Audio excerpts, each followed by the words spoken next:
Alright. Hello, guys, gals, and non-binary pals, and welcome to another episode of Mike's Campaign of Sugoi Sauce! Episode 40.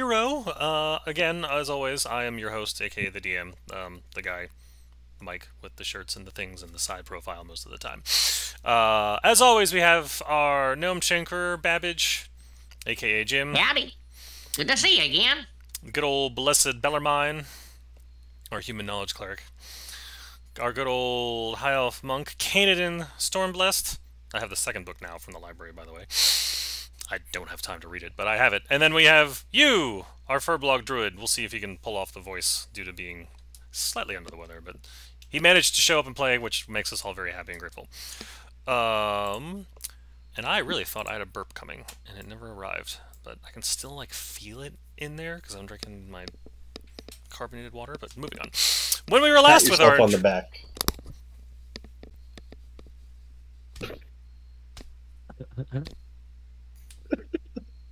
Easier said than done. Thrilling tabletop role-playing game going on here late Alright. When we were last with our group, they had spent most of the session wandering underground through a very, very long tunnel. It actually seemed to go through a bridge, and then further into, ultimately, a myconid, or essentially sentient mushroom grove, where they were greeted by an elder who talked about and basically gave them some intel about how some less than ideal perpetrators had been invading their space off to the north after exploring, after they had basically wandered into this grove. They got a little bit of intel and then decided to rest and slept in probably the softest place they've slept in a while.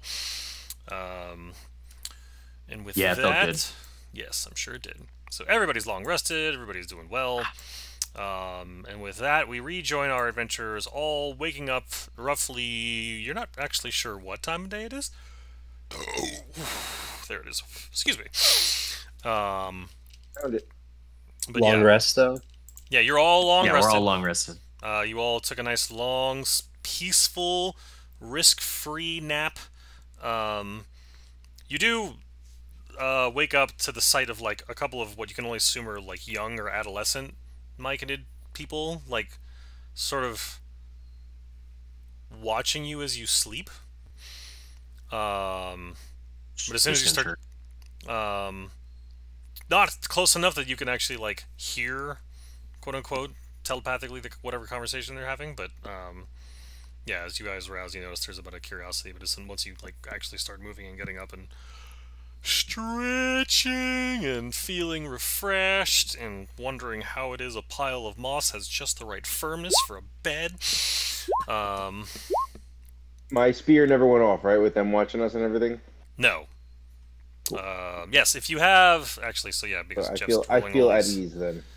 all these d20s. If you have abilities that you need to re-roll for the purposes of being able to override my rolls later, as you love to do, all with your tattoos, or if you have magical items that need to be recharged, now is the time to do it, as well as making sure you select certain spells if that's something you need to do. I don't think any of you actually have to worry about that, but and as a friendly reminder, it's transmutation and conjuration are the things that you're dealing Oh, yeah, thank you for the reminder of, like, half the spell book. It's lovely.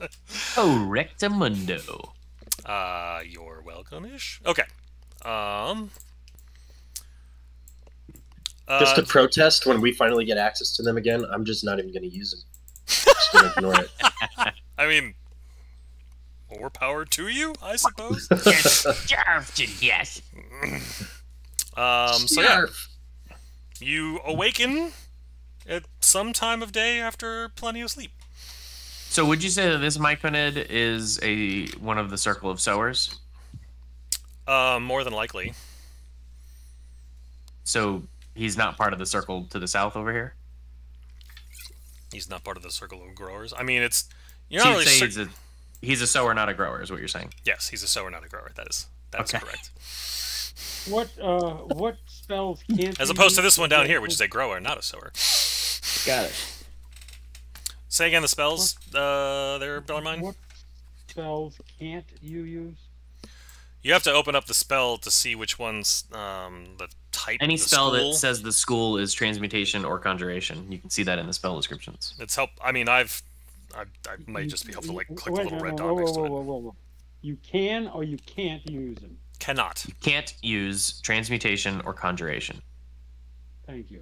That magic seems to be nullified.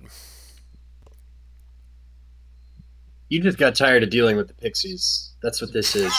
Tyrannical DM fiat. Pixies! Animating objects that are animated. Pixies be gone. There are, I mean, God forbid you have to come up with other solutions to your problems. How dare we roleplay? How dare we?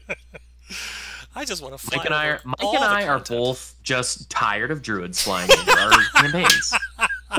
It's like, I have all this content here, just flying over it all! This is the content, Mike. This is the content.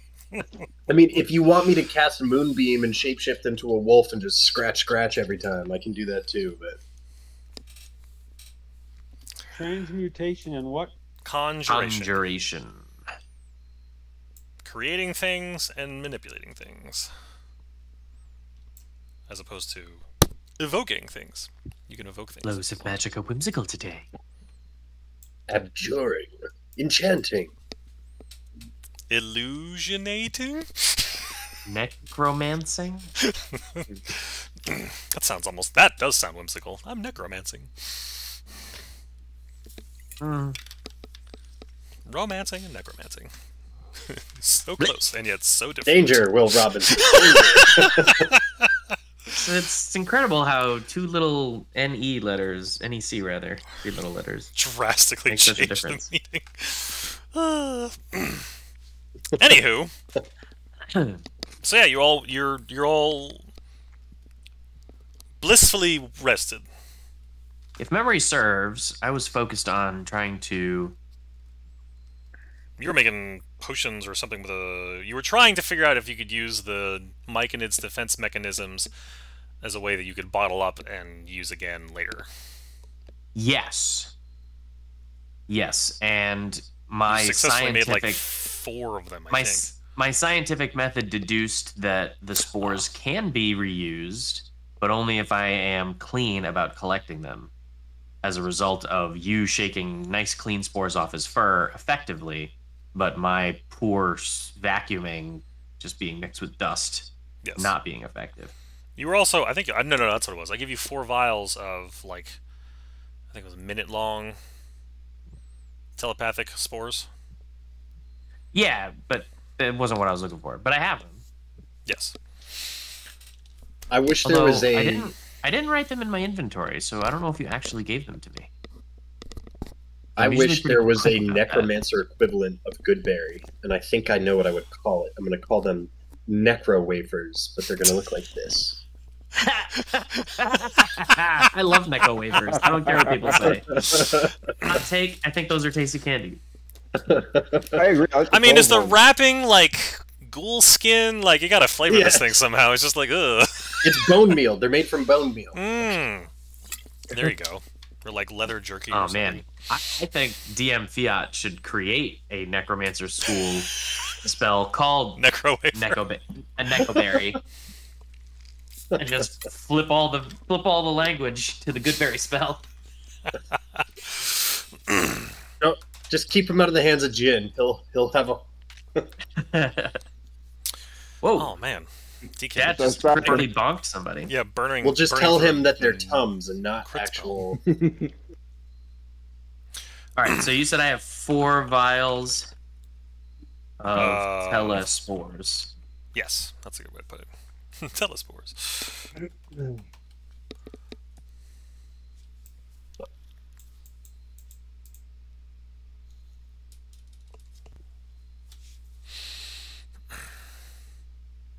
So yeah, the Myconizers seem to be going about their business. You see some here. I mean, they all seem to be doing some form of like chore or errand or role that they have. Whether it's seeming to all of it associated with like fungal maintenance, as it were? There aren't any corpses of insects nearby that we need to worry about, right? Just to get that out of the way. I have no What? idea where your brain's going, and no. Cordyceps. Oh,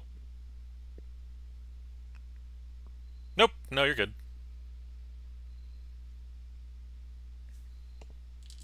I gotcha.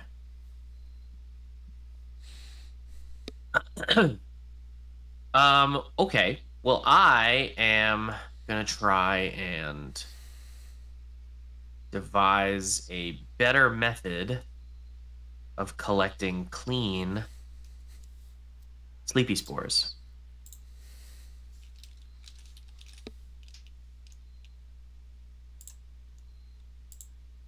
Okay. What was the name of the Myconid we were speaking to last time? It was Gablecore. Gale. Well, Gablecore is the one that sort of escorted you through the Gablecore. tower, and then you've got Phylap is the elder who's Phylap.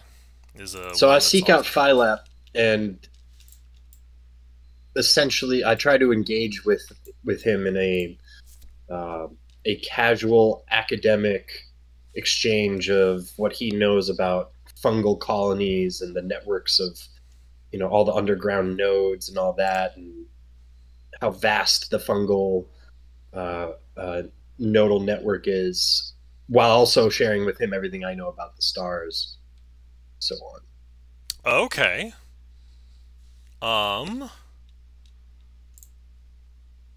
So okay, interesting. Give me a minute. Here we go. Something tells me I'm gonna need that here in a second. All right, so he's located up here, but so I'll role play it out for time's sake, just because It's mostly just flare for now. Well, so what you gain from that, actually, so it turns out there's a lot. So he tells, I mean, of what all you guys could tell was that there's that one tunnel that led from apparently under Stone Grove to wherever you are now. But he says that there are other like underground fungal growths, but kind of scattered around the moors. Which, if you pull up the Crescent Isle map, is like that whole bottom right section. So, like, there's a lot. Like, basically, there's a bunch under the different mountain ranges that exists in the moors.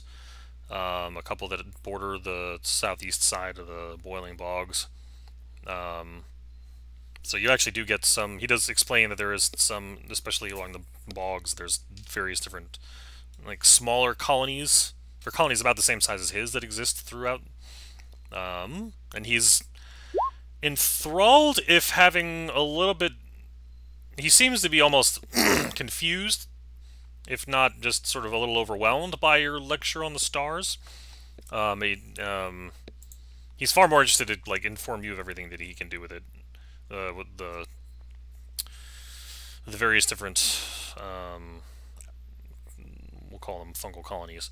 Essentially, what I'm trying to convey to him is I find it remarkably fascinating that the astral ethereal networks of gas and dust in between the stars above seem to mirror and parallel the fungal networks below, the whole as above so below. All right, okay. Taking that tack, he tries to basically match you one for the like. Okay, how the things you're explaining are similar to these different types of fungal patterns. Although he does tend to lean more toward just like a lot of it's. You don't really cultivate the stars. You just sort of watch them, try to understand them, get interpretations from them. Whereas he's much more about like the cultivation and the spreading and the maintenance. Of course. So, but yes, you find parallels. Canadin, what are you doing? Besides being muted. There we go. Eating my dinner. Sorry.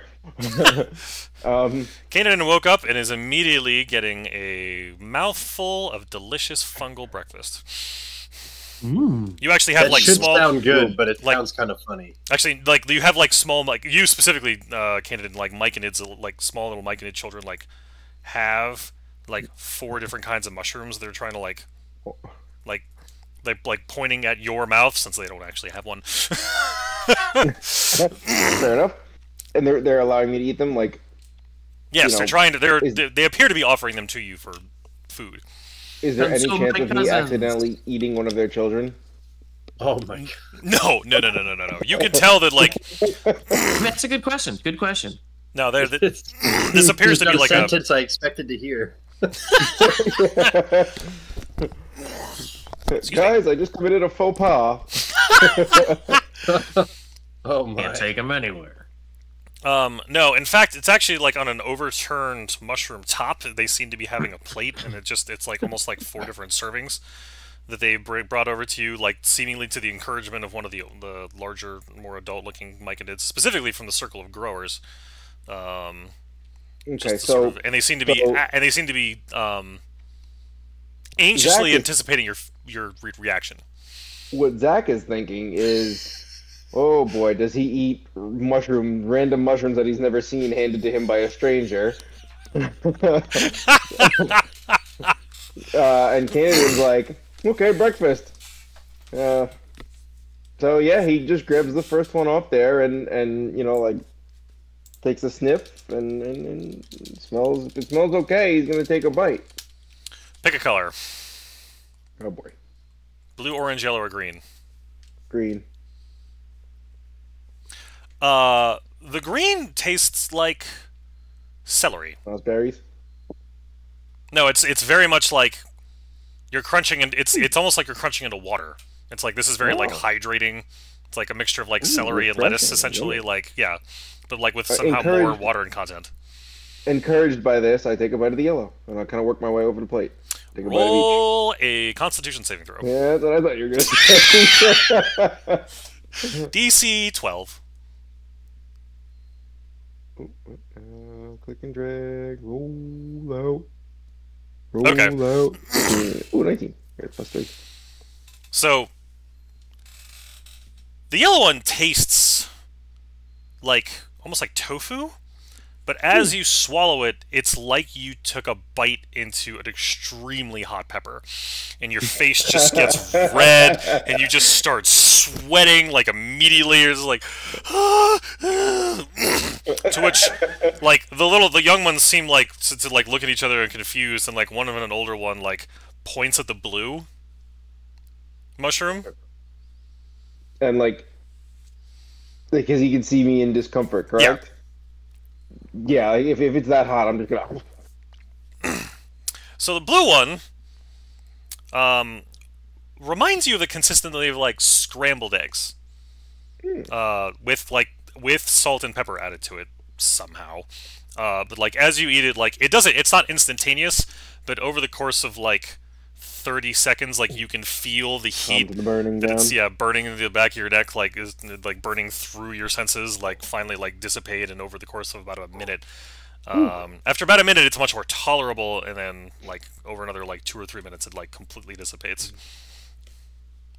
Okay, beautiful.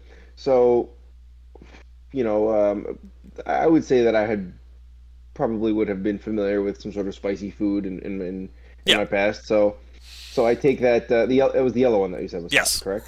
Yeah. So I take that and I bring it over to Babbage. Be like, hey, have a bite of this. What a guy. So Hold I on. immediately inspect the mushroom. So it's a normal toadstool with what clearly seems to be like a large mouthful chunk bitten out of it. So he's clearly eaten it. It's obvious that he's eaten it. Mm-hmm. And while he's expecting it, I'm noshing away at like the green one or something. Okay. Can I identify this mushroom? Make a nature check, DC 20. Ooh. Guidance. You're not there. It's just habit. Fair. So you know that it's edible, And something about you, so you know that it's edible, but there's something in the back of your mind that's like, there's some side effects, you just don't know what it is. I'll tuck it in my pouch because I am not to be distracted at the moment. Fair. And I say, oh, it's good. It's like I don't know, military food or something. You know, I don't know. Rations. it tastes like a typical ration you get. Yeah, no. Make a... Is that performance? No. Is there a deception? Why am my brain Yeah, it's blanking? deception. Yeah, roll a deception check there. Canadian. I'm trying to like, you know, I'm just trying to trick him a little. This one. And then Is that against my like wisdom or something? that's against your insight. Insight. If that's how... So yeah, he seems to be perfectly honest about it. Nothing seems off about what he's telling you. All right, I'll save it for later. I'm a little busy at the moment. I just like shrug and like walk away. So he sees me with like this 10-foot by 10-foot net, and I'm busy fraying the fibers into a fine but dense mesh. Okay. What you working on there, Bab? I need to simulate fur, but in a 360-degree spherical container. I think we learned about those Babbage, you would have noticed problems that. in high school physics. Yeah, Babbage, you would have noticed that Canadian has like a small group of like younger myconids and one older myconid like following him around as he's got this like plate of mushrooms. He's eaten most of what looks to be a green one. There's a half of an eaten blue one. The full orange one hasn't been touched. I hear what you're saying, but I probably am not paying any even attention. If I'm noticing, I'm not paying attention to any of this That's because fair. I'm knee deep in problem solve. Bellarmine, what are you doing through all this? Watching these people eat things and react to them and decide to eat my own rations. Fair. Very good. The knowledge cleric makes the wise decision. I did something I probably shouldn't do. I think I marked all the spells that I'm able to use in red. That's fine. I might be wrong. That's okay. Oh, you're not certain if you... Well, I know. I'm sure if... I mean, we can go back and double check. I mean, if you use a spell and then it comes up and I notice that it's either transmutation or evocation, I will say, oops, sorry, no. Or sorry, transmutation and conjuration. Yay. Yeah. But yeah, so that, I mean, that works. I did something similar with any other spellcasters in the region, so I hear you. So red is supposed to be like the 3 or the 4 or the 3 that I can have invoked, but I don't have any other colors to use. No, that works. If that's, I mean, it's as long as you understand what it means in your character sheet, that's all that really matters. Yeah. Okay, Babbage. Yes. So you've successfully made this net. Yeah, so basically I've created a 10 by 10 foot air filter, like a lint trap, so to speak. Okay. So I'd like to approach the same mushroom that I was working with yesterday, who allowed me to capture spores wherever they are.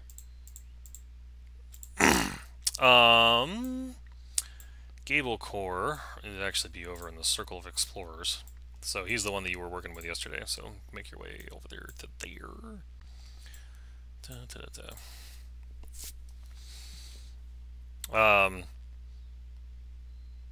You walk in among a couple of myconids appearing to be using some sort of rudimentary map, like carved into the head of a large, I don't know, like 3 by 3 foot toadstool.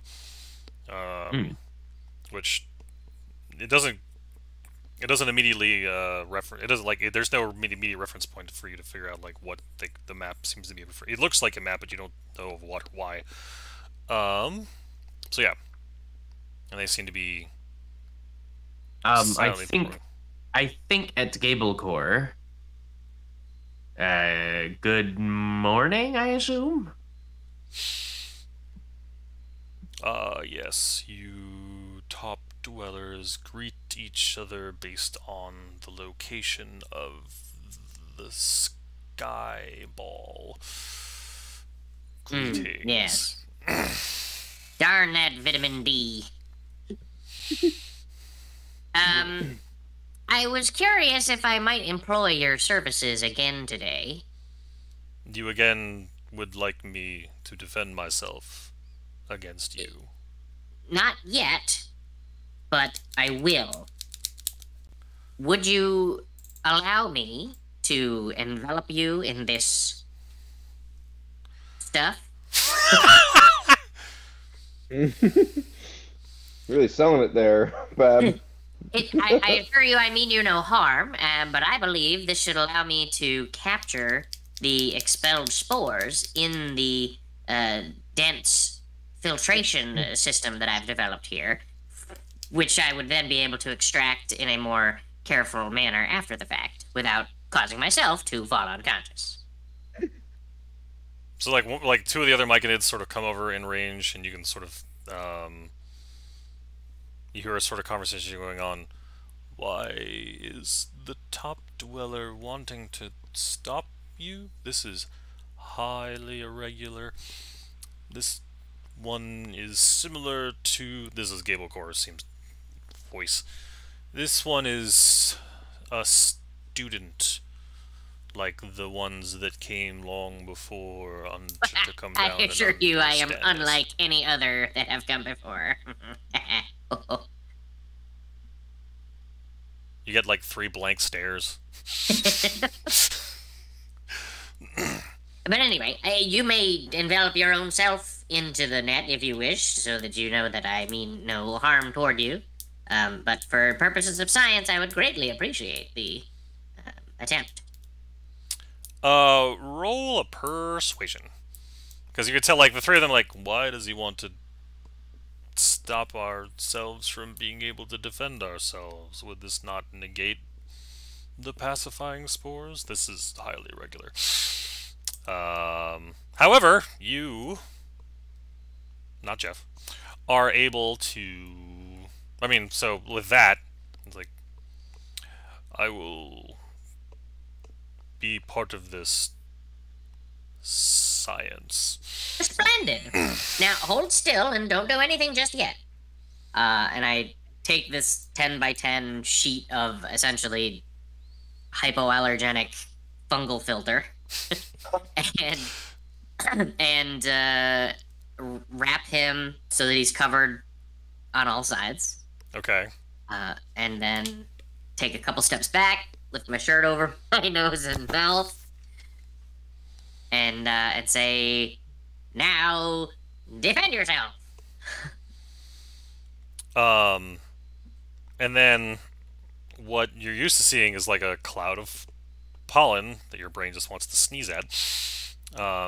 Immediately sort of puffs out and completely absorbs, and yeah, it's like that net that you created is basically just like becomes a whole other color of like brown and yellow.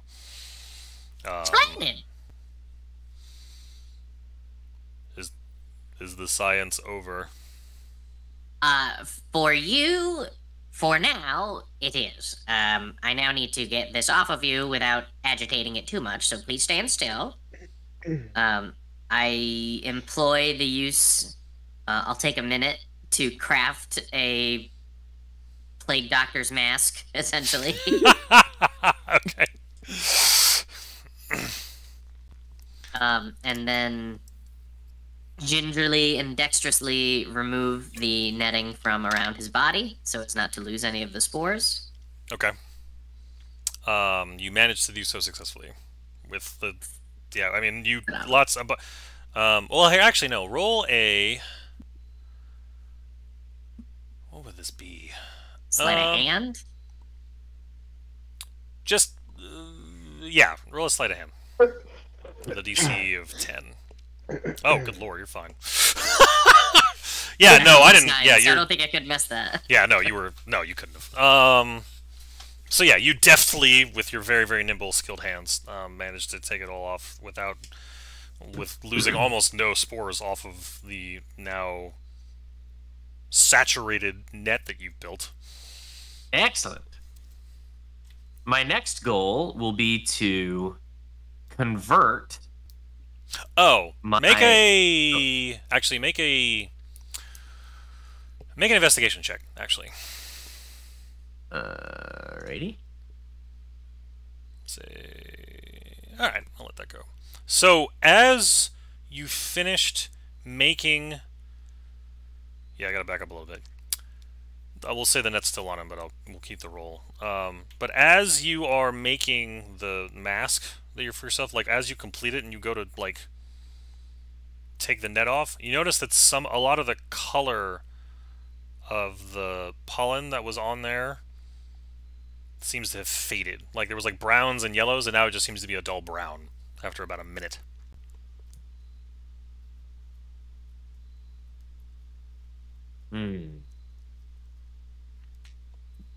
So they don't last long. But they lasted in used fur.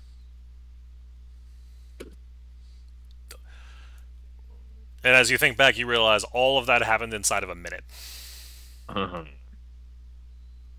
Well, this stinks. Well, anyway, Gable Core, I appreciate your assistance. I still gingerly remove the net. Yep. And I will still extract a vial's worth of the spores, despite their color, specifically choosing the discolored ones. Which is all of them at this point, but yes. Okay. Okay. The rest of the net, in its spore-filled state, I would like to stuff inside of my power airbag.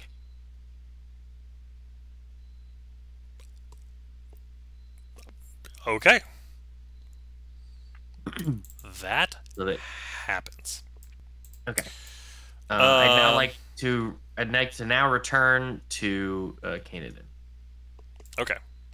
Speaking of which, so yeah, Canaan, as I said, like the 3 young myconids and the 1 adult one are still waiting for you to try that orange mushroom.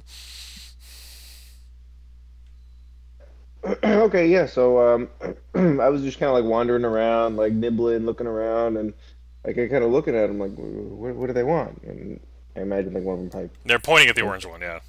yeah, all right. Yeah. I take a small bite. I don't just like dive in case it's spicy or something. I take a reasonable bite. Okay.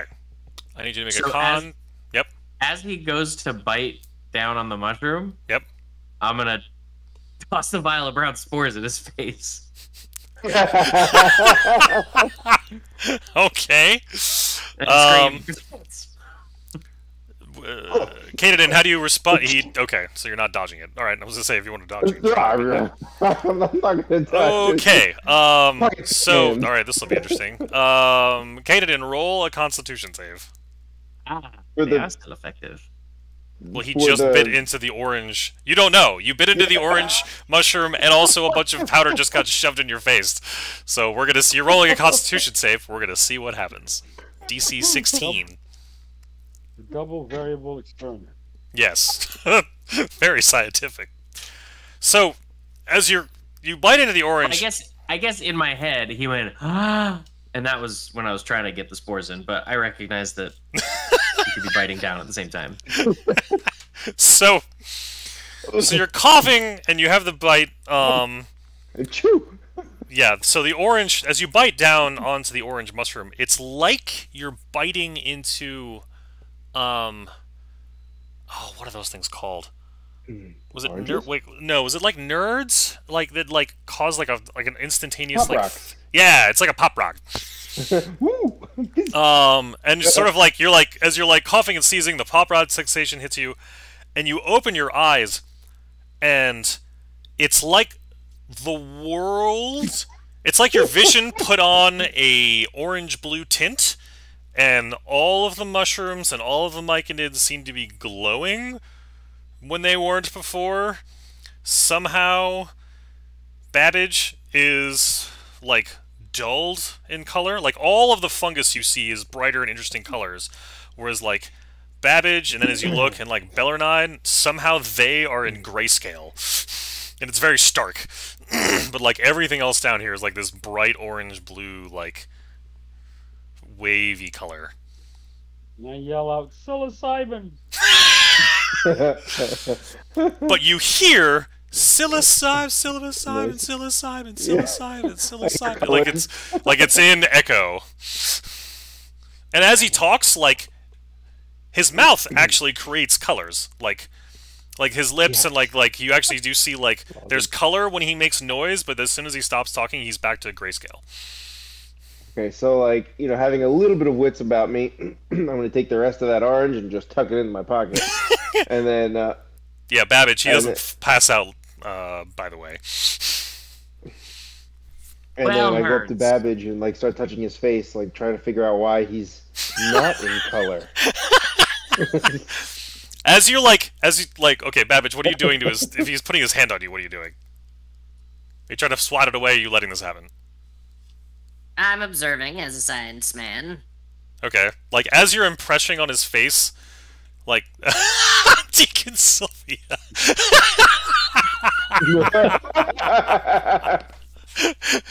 So as you're pressing down on his face, like your fingers, you realize yourself, your own fingers do seem to be like a slightly like whiter tinted grayscale.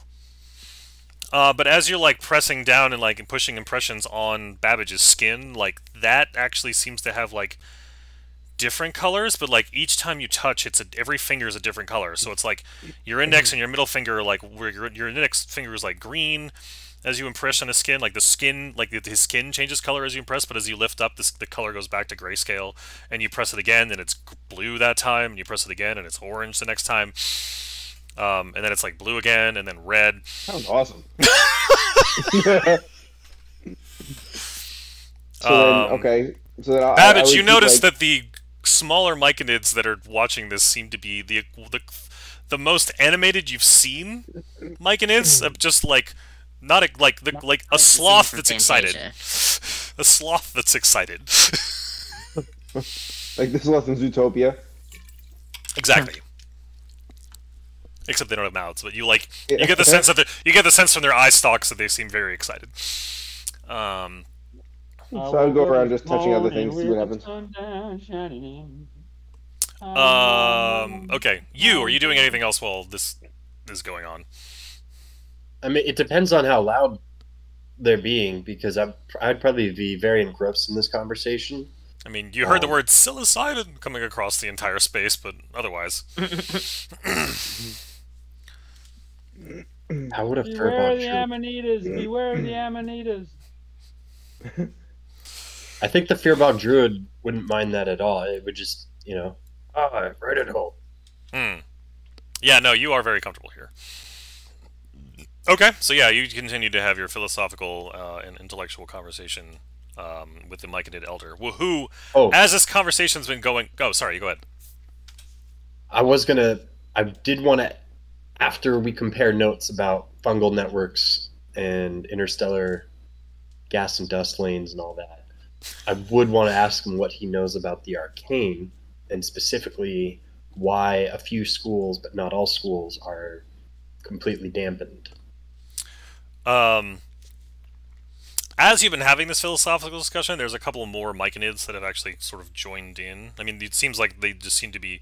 A couple seem to just be eavesdropping. You've had one or two that have actually, like, spoken up and, like, added a few more details to what Elder Philap has been telling you, so you're sort of part of this. What you've realized is you've basically become a circle. Like, you're now all standing in a circle having this conversation, which you've seen the other myconids be in circles. Like before you guys went to bed, but it's like you realize you're now like in sort of like a commune way of how they discuss. And I will save you a bunch of time and basically tell you that he doesn't know much of anything of the arcane, so he can't speak to why he didn't know that magic wasn't working. He can't speak to why. Useless. Your schools are acting that way. Bellarmine. Your ration was... I'm watching, I'm eating, and I'm trying not to get involved in this hallucination mushroom project. there is an adult's mushroom that comes over and brings you a plate of blue and green. Like the green seemed like it was pretty good because it was like a juicy celery. I'll taste one of those. That's exactly what you experience. It's sort of like so the texture of celery and maybe a little bit of like cabbage, but again with like somehow more moisture, almost like as much moisture as like a watermelon bite, but it tastes like celery. And I stuffed the rest into my pack just in case I get hungry later. Very good. Okay. Um, and the elder Myconid sort of bows to you and walks back over to his circle of growers. And I bow back to him and give him a blessing. Okay. Sort of blinks at you. He's being kind. Hmm. Okay. All right, Babbage.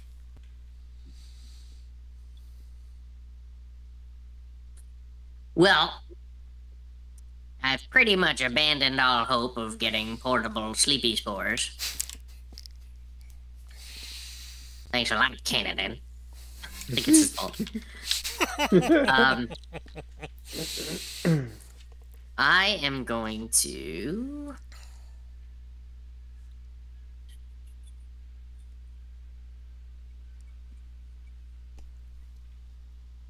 head. I'm just gonna wander around the camp. And by camp, I mean like I'm gonna go see what's up this way. Ah, I mean, I'm all right. probably doing the same thing, like touching the walls and stuff, and random mushrooms. After about 5 minutes, you notice that the glowing is fading. The echoey you hear when anybody says, like out loud, says something is like fading off. Your compatriots are starting to like regain color. So at 5 minutes, the effect seems to wear off or starts to fade, and about the 10-minute mark, it's completely gone. The glowing's gone, and the touchy-feely thing. And it's only when you're touching like people with skin that the color thing happens. Like if you actually like walk up and touch a myconid, they don't.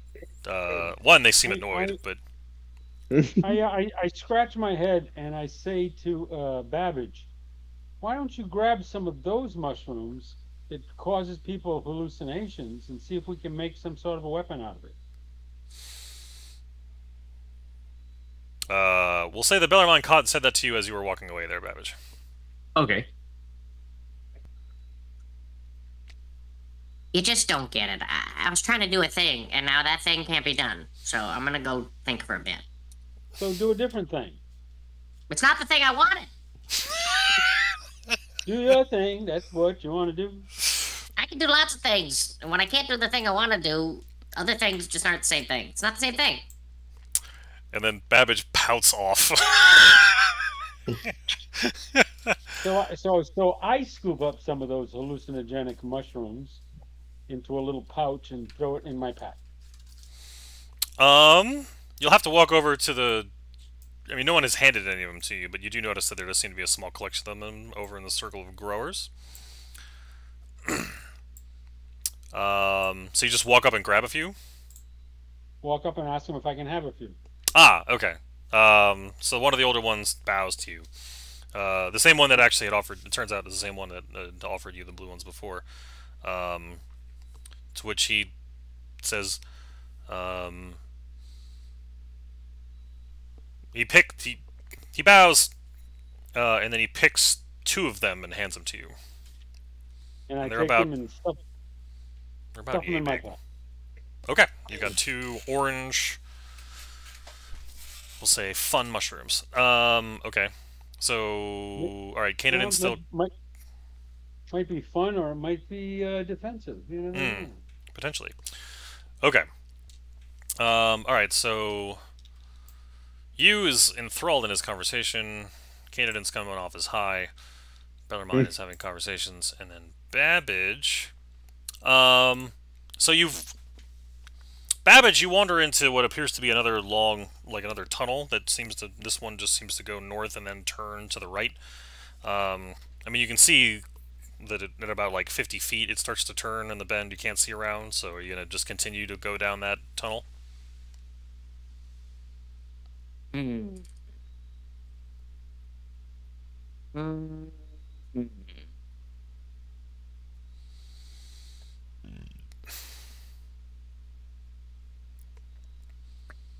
Yeah, I'm deeply contemplating where I went wrong, why it wouldn't work. I'm like theory crafting how I could extend the life of the spore, maybe its interaction with the air. Could I somehow vacuum seal them? Where am I going to get a strong enough vacuum? This is kind of I wish I had my lab. If I had my lab, I could construct a heat pump and an airtight bladder system. I'm like now theory crafting how polymer chains might work and trying to invent plastic without knowing it. Eh. As long as it's not aluminum polymer. All right, so Babbage wanders off into the passageway to the north. You would have noticed Babbage sort of pouting off as you were deep in discussion with your circle. So you all, well, okay, well, I'll say that all of you notice that Babbage just seems to leave off to the north.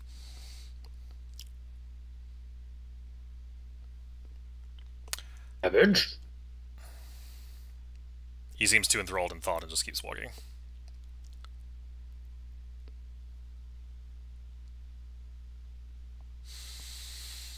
Alright, so Bellarmine, what are you doing at this point?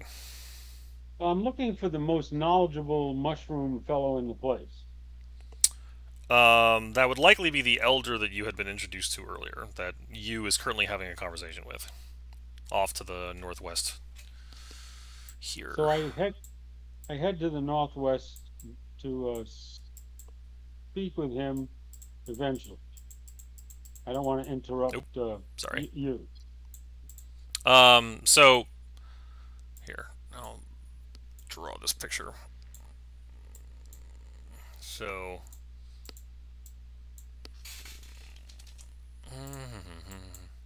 so you see that you and several myconids are basically in a circle, having appearing to have some sort of conversation. Of course, you can't hear it until you get closer. But as you wander sort of up to it, you catch basically you explaining some of them explaining how constellations were named and what the meanings of them are. So you're catching him sort of in the middle of an explanation that the rest of the myconids seem to be deeply interested in hearing. I wait until the conversation dissipates, and then I ask a question. Okay. I'll give that a minute. Canadin, you are no longer high. So, or, hallucinogenic, whatever you want to call it. Yeah. Are the little guys near me still? No, they seem to have gotten Bored? what they wanted. Okay. And moved on. All right, so at that point, I'm going to run over to Babbage and be like, yo, this one, I show him the orange one. Forget the other one. Well, this so one. This you one watched him take off to the makes me north. feel You funny. watched him take okay. off out to the path to the north. Oh, so he left. Okay. Yeah. Got it. I thought he was still there. Okay. Then, what is this? DM65. So, I don't know. It says right next to my guy here. It says DM 65 feet square, 13 squares. Is that you? In any case.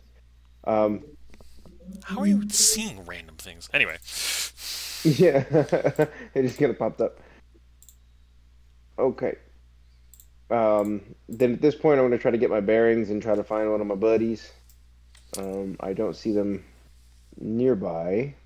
As you sort of step out from around this wall here, you see both you and Bellarmine basically up on a. I mean, this is like a small plateau, like only like 5 feet high.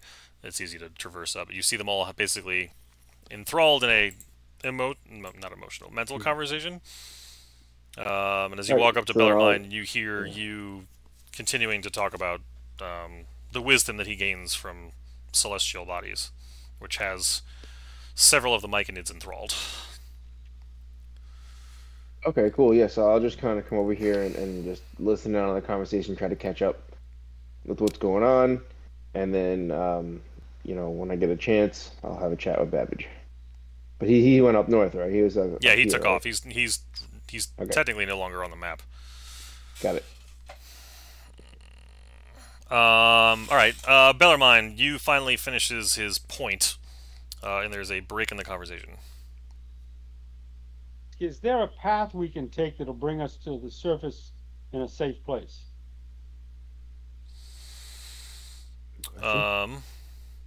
So the circle sort of takes a second to sort of break from the conversation that they were having and all look to you. You notice Bellarmine and Kaden are now standing basically over your shoulder. To which the elder speaks to the mind. There is a few places back toward the direction you came that could be used to exit the tunnels, as well as one exit to the surface that leads into the brick walled place off in that direction, and he points to pointing essentially to the exit off to the north. Can one of you guide us? Certainly. We have members of the Circle of Explorers who venture out into the world beyond the Grove, who can guide you to where you can leave. And I relay this to the guys to see if we might want to pursue that.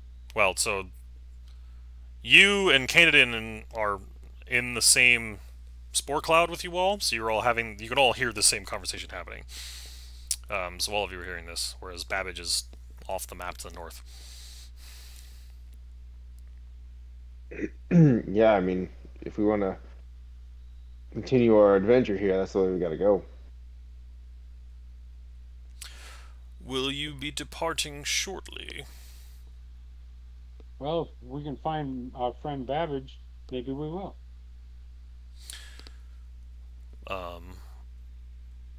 I will acquire one of the explorers to send you north, or to the pointing in the direction that you all do. To a safe surface place.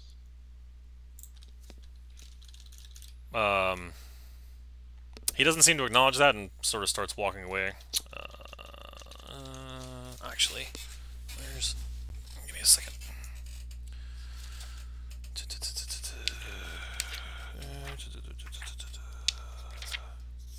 I'm going to strike out to try to find Babbage. Okay. As you... So the Elder slowly walks toward the Circle of Explorers, and Bellarmine heads off to the north. Candidate and you, what are you doing? Is you still talking? Like, having his little conversation there? That's kind of petered out, I think. Yeah, now that the Elder's off doing something, the conversation seems to have... So then I'd kind of give you a little nudge and then kind of give him a nod to the north, and let's go check out what's going on up there. Yes, find the others. Yes. And I'd follow him. Follow, I guess, Bellarmine. So you're following after Canadian? Yes. Okay. The Elder just said he was going to get somebody to guide you, and then everybody left. No, we're still in the general area. We're just trying to find Babbage. Well, you told me you were going off to... So, Babbage, or Bellarmine, as you go up to the exit to the north, you see that there's a long tunnel very similar to the one that you had walked through for about an hour prior to discovering the other myconid way back when, the first myconid you found. So it's clear that this is your light only emits a good 30 feet, and the tunnel seems to go off into the distance, and Babbage is out of eye. Babbage is, you can't see him. So I'm going to wait for our guide, and maybe he can help us find Babbage too. Yeah, I probably wouldn't leave the area without the guide, just to at least go to somewhere where we can just peek around the corner. Okay.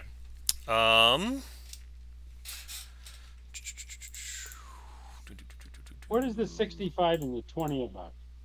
I don't know what you guys are looking at. I don't have a 65 and 20 on my map. I don't. I wish I understood what you guys saw. Yay, roll 20 being weird. 65 and what color? What? Can you ping where these numbers are and where you see them? 20, 65. Oh, yeah, I see it as well. What? I think they're leftover artifacts from doing this kind of movement.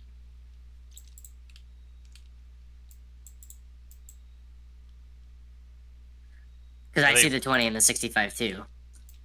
You see, when you're doing that movement, you see how there's a bunch of yeah. They're just staying on everybody else's screen. Yeah, two of them just didn't go away. On your guys' screen, but they did go away on mine. That's fascinating. 65 feet, 13 squares, it says. Okay, yeah, that's exactly what it is. All right, thank you, Jim. All right, it's a glitch in this. It's a glitch in the matrix. Okay.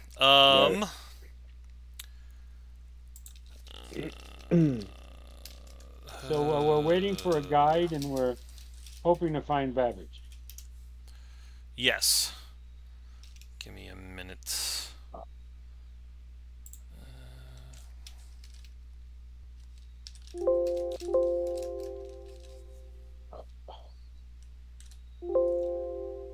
did I... That doesn't matter. Okay. So... Alright. So after about... Alright, so all of you are waiting up here, is what I'm picking up. So after about 5 minutes, this myconid walks up into the group, and once his spores have enveloped you all, you hear through all your minds, oh, good lord, I didn't realize what I'd done. It's too late now. I'll run with it. I am Bulbasaur. Thank God that wasn't an S. Sorry. Yeah, did you say Bulbasaur? Just randomly, I'm like, wait. As soon as I said it out loud, I'm like, oh no. Bulbasaur. I am Pikachu. Pika sneeze? I like that. Peak sneeze. So, alright, so this Well, I know how I'm naming all my NPCs for the rest of my life. Listing Pokemon names. So Bulbasaur reaches up to the three of you and says, I will guide you down the tunnel to the entrance. And he proceeds to start moving at a slow, methodical pace. Hang on, we're looking for our friend also. Well, all of you know that Babbage took off north. And he took off north. Yes. So, to which Bulbasaur says, there is only one exit this way. He cannot have gone far, or he cannot get lost. All right, okay. So I'm convinced to follow him north. Okay. Yeah, let's roll. Everyone's favorite NPCs. Moist Dull. That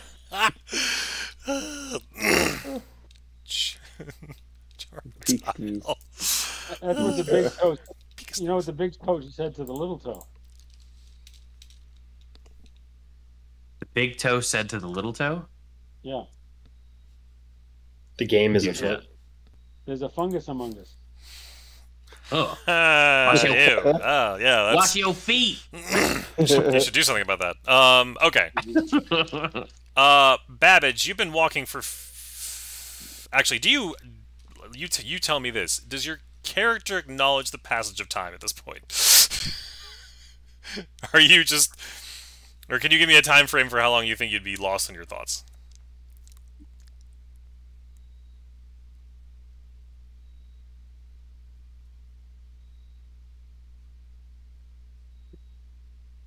As we.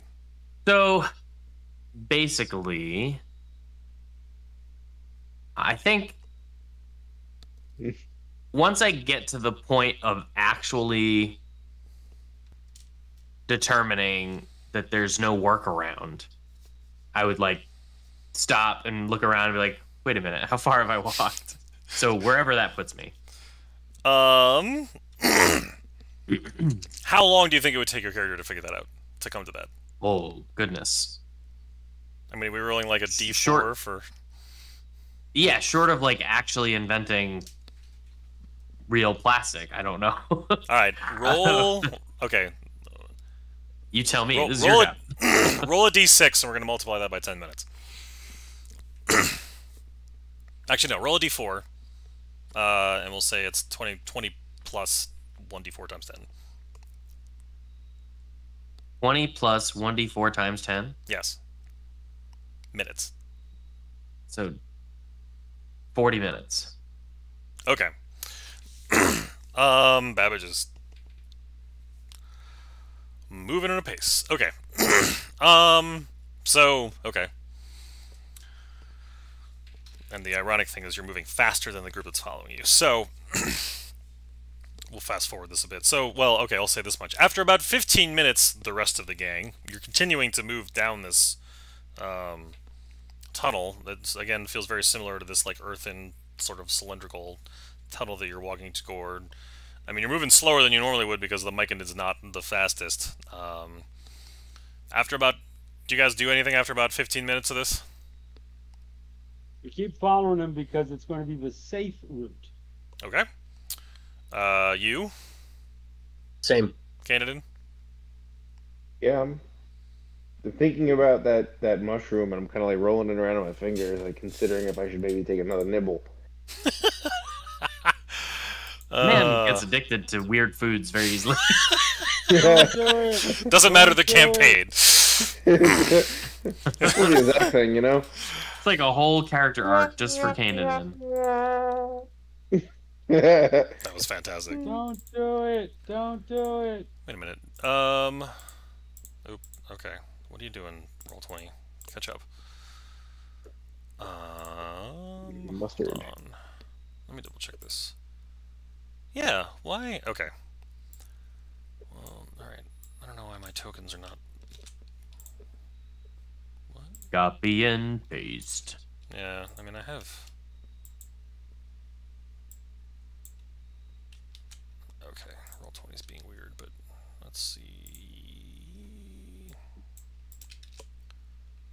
Oh, good lord. Why did I... I gotta disappear. I gotta disappear for a second. Bye forever. Very good. Oh, now they update. What the hell? Okay. Delete. And... Oop. That's not the button I wanted to hit. Okay.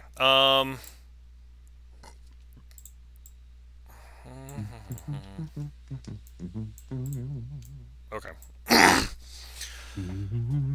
Alright, so Babbage, just as you finally, like, after a time that you're not really certain how long you've been walking, because it's all, your brain is just sort of been not paying attention, and it's all been very similar.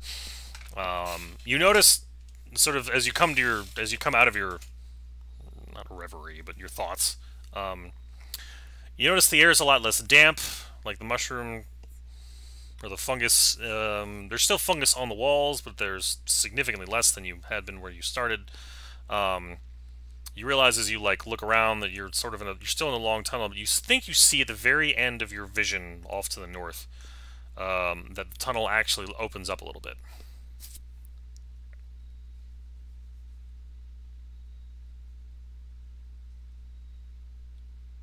Well, now I'm intrigued. I will slowly approach the north. Okay.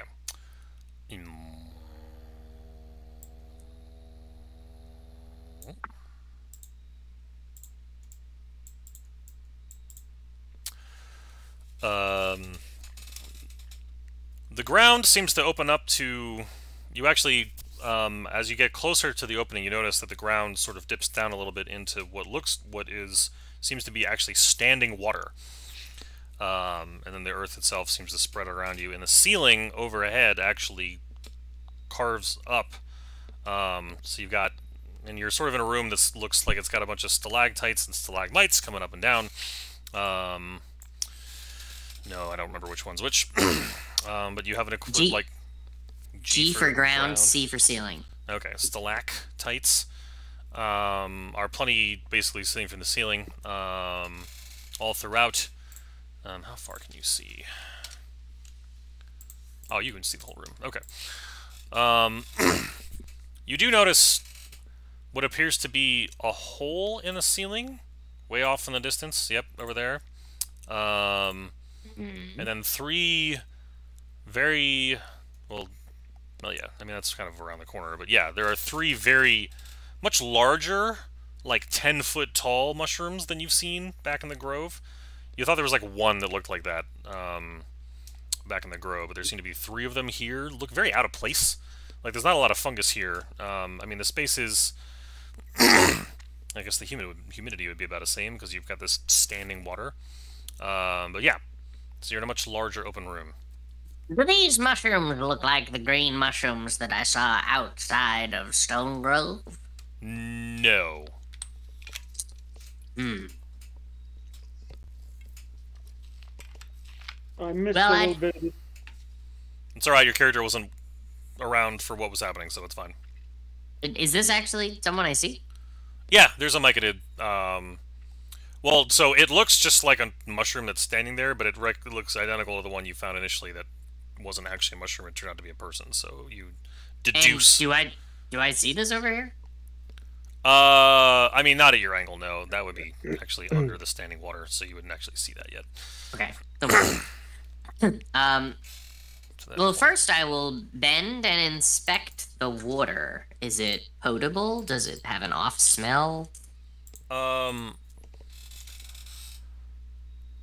It does not seem to have... Well, that's a good question.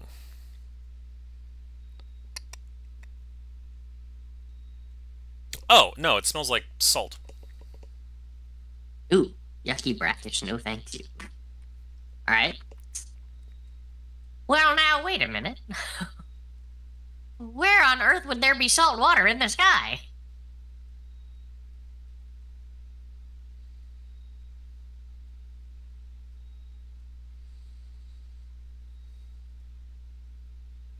Babbage is very confused by the presence of salt water underground in the sky.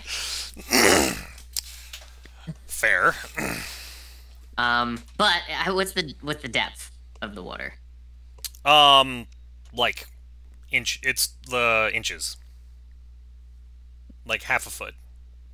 Got it. Okay. I'll slowly slosh through. Okay. Is this like a cliff? Like a 3-foot one. Okay. I will approach what appears to be the same as the other friendly mushrooms that I've spoken to, and think in his direction, not fully comprehending how the telespores work. Hello, I didn't expect to see any of you. Hang on. Hello, I didn't expect to see any of you so far north away from your camp. You get no response. Approach closer. Hello? At that, once you're like up on the cliff, the mushroom seems... I mean, you've seen this before, but it seems to like sprout arms and legs, and turns around. Hello, surface dweller. You came from the Grove, yes? Indeed, I did. I was talking to Gobbledygook. Are you going to attempt a history check to see if our character remembers, or that's literally what you're saying? Yeah, that's what I said, literally. The mic in Gobble, its eyes. Copperpot, Cobblepot, gobble, gobble, gobble, something like that.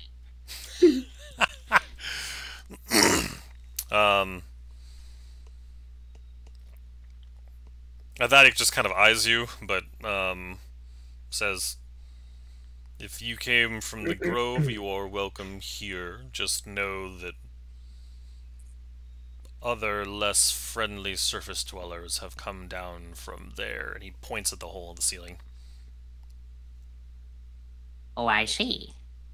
Do you know what is up there besides less friendly surface dwellers? The surface dweller grove of stone.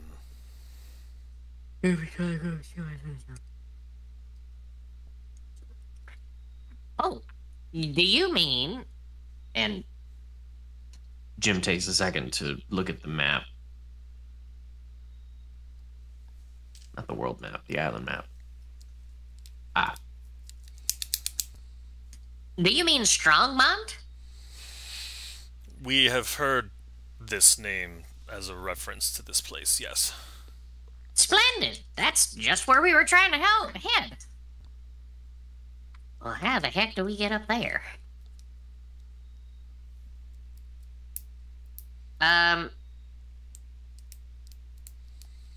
me ask you a question. Would you consider those large mushrooms over there to be similar to our surface dweller trees?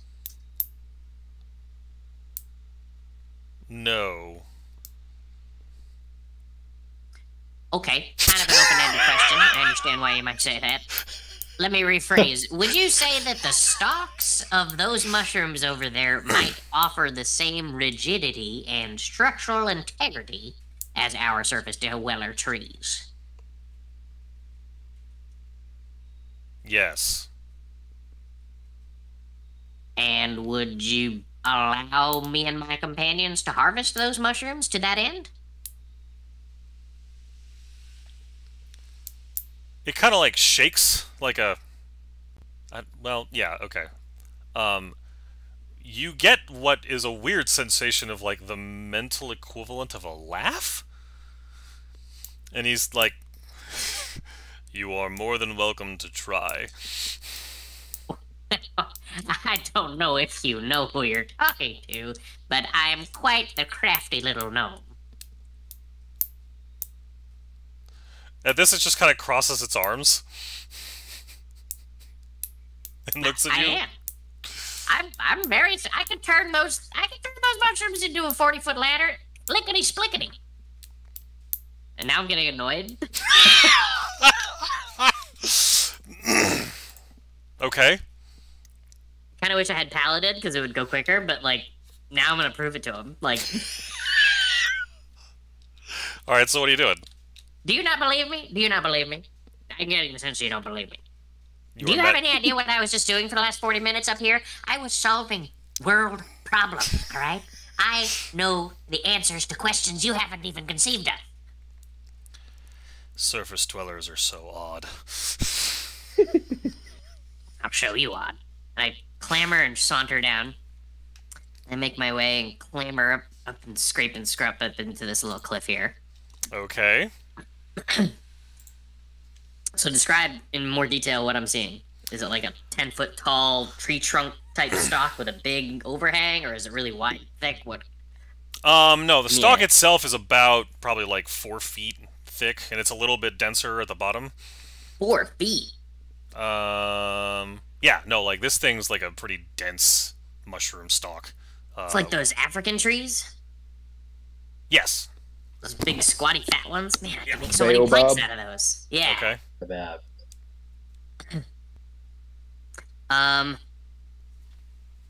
Does the exterior of the stalk have like a protective bark, or is it all soft and spongy? No, it He looks like it says- has a very... It looks to be very dense. I'll I'll like put my ear to it and give it a thunk thunk thunk to get The a sense moment of the. you touch it, Oh no! it sprouts. Oh, this couldn't have gone better.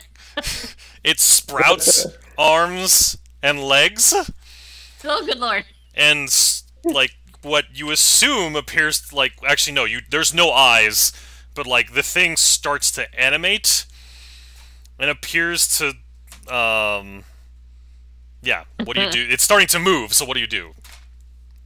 I mean, is it moving hastily? You I know mean, what? it's slow and methodical. I mean, it's moving. I scaredly fall back on my butt and like crab walk away towards these little fires, and then I like shuffle my way back to my feet, and it follows me. It moves to the edge. I climb down to here. While I do so, I look to see if this thing is frightened or laughing. It appears to be. And as you look to it, you realize that the other two are now moving. Oh, jeez.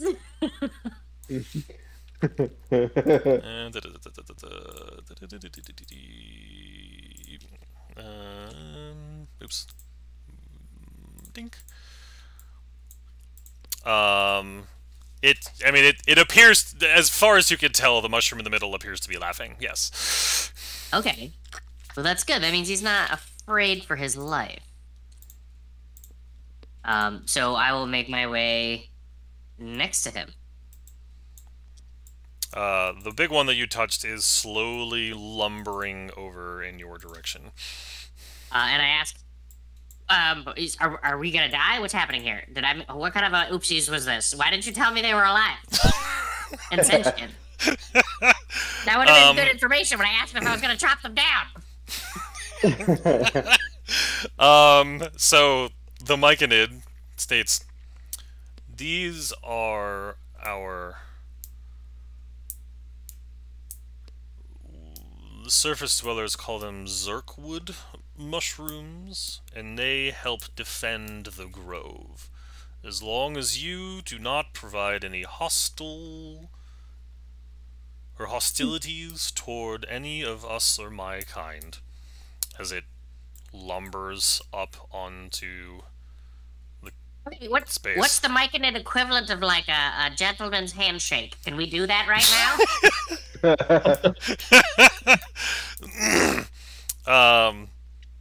The Myconid looks confused at you at that statement. But it does seem to look over to the giant mushroom How tree. do I show it that I mean you no harm?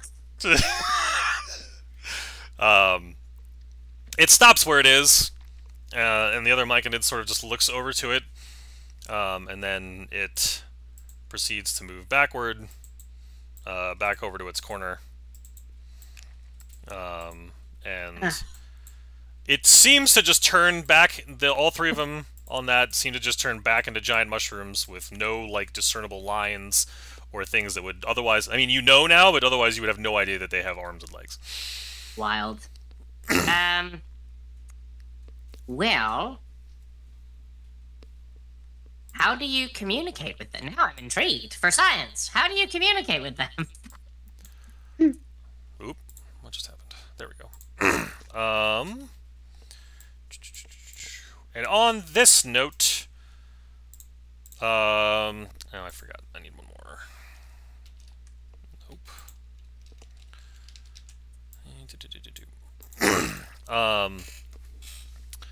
At this, the rest of you also wander into, after you've been walking for...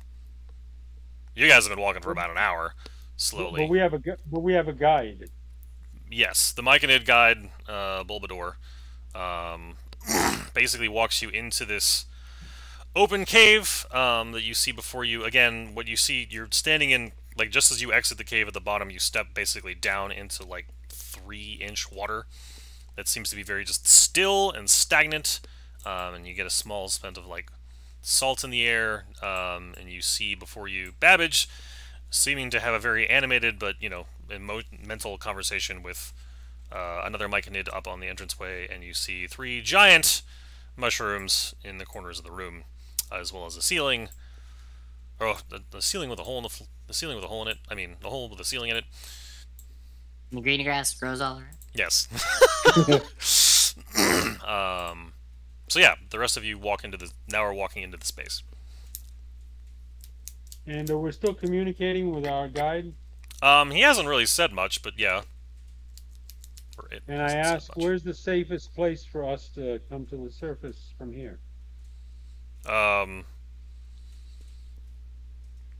get back to the surface, you can go through there, though there have been less friendly things that direction. If you are less amicable top creatures, if you want a different exit that is not in the stone grove above, the stone human dwelling,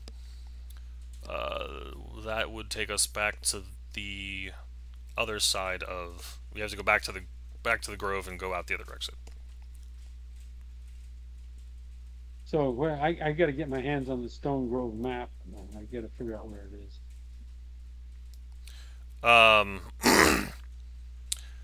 Sorry, I should be clear. I'll make sure I'm understanding. Like, he wasn't referring to the town of Stone Grove. He was trying to say, like, a human home is above him. Is above you right now. Maybe the topsiders here will not attack you like they attacked us, since you are also of the surface. But it's not necessarily Stone Grove itself. No. It's not. Geographically, it most assuredly could not be. There is a world map that may give us some clue. Canadin and you, what are you guys doing? Oh shoot! I just closed the roll 20. Dogguns. It's alright, you'll come back. So I see Babbage near some kind of now animated mushroom. Does it seem threatening? What is it? No, it's another myconid. Okay. Yeah, no, I just kind of be hanging back. I mean, there's nothing really. If Babbage seems to be kind of taking the lead here, I'd allow him. I would keep my guard up, but I'm not really too worried about these myconids. Okay. Actually, I'm just curious to see what kind of hijinks Babbage has gotten into this time.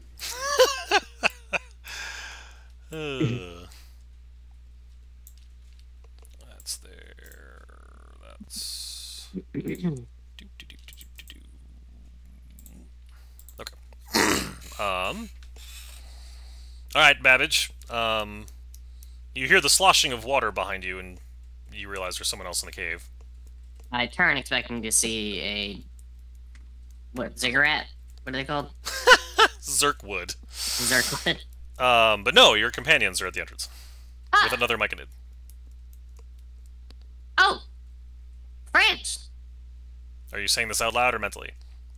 Out loud. Okay. Yeah, my instinct will never be to speak telepathically. France. I was just speaking to our companion up here. There's a hole over here, and apparently up it is Strongmont, or whatever the heck the name of the place is. How about that? This is Should we investigate? It's 40 feet in the air, so you can investigate to the best of your abilities from down here. We have to figure out how to get up there.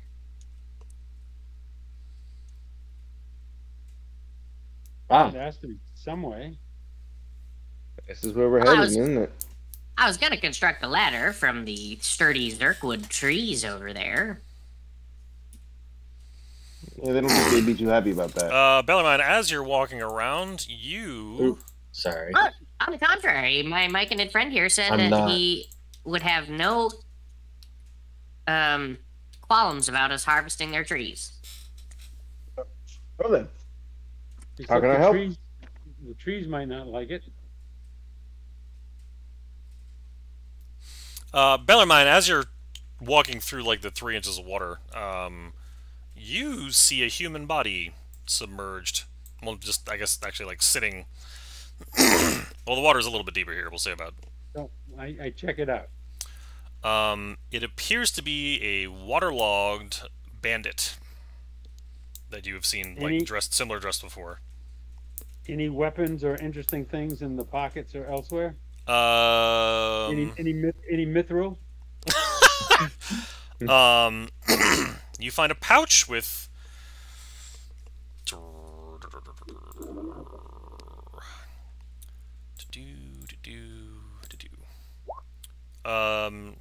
you find a pouch with a copper, 4 silver, and 3 gold in it.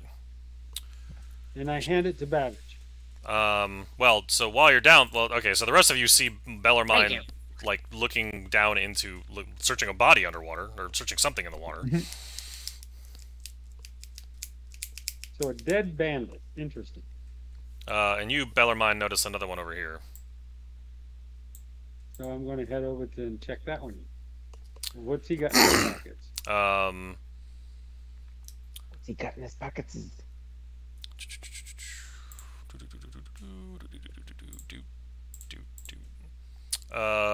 He has 7 copper, 5 silver, and 4 gold. No weapons.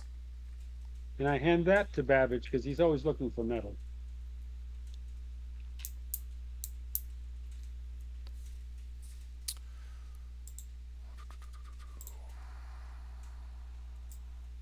That's true. In a world where currency doesn't matter, just having a cache of rare metals could be super helpful.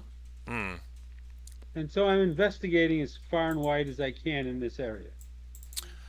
Very good. I mean, there are walls that I just haven't, like, you're off the map kind of when you're out there, but I mean, it all seems to be, like I said, the space seems, it's stalactites and stalagmites mostly. A lot of stalactites, basically all along the ceiling except for that hole.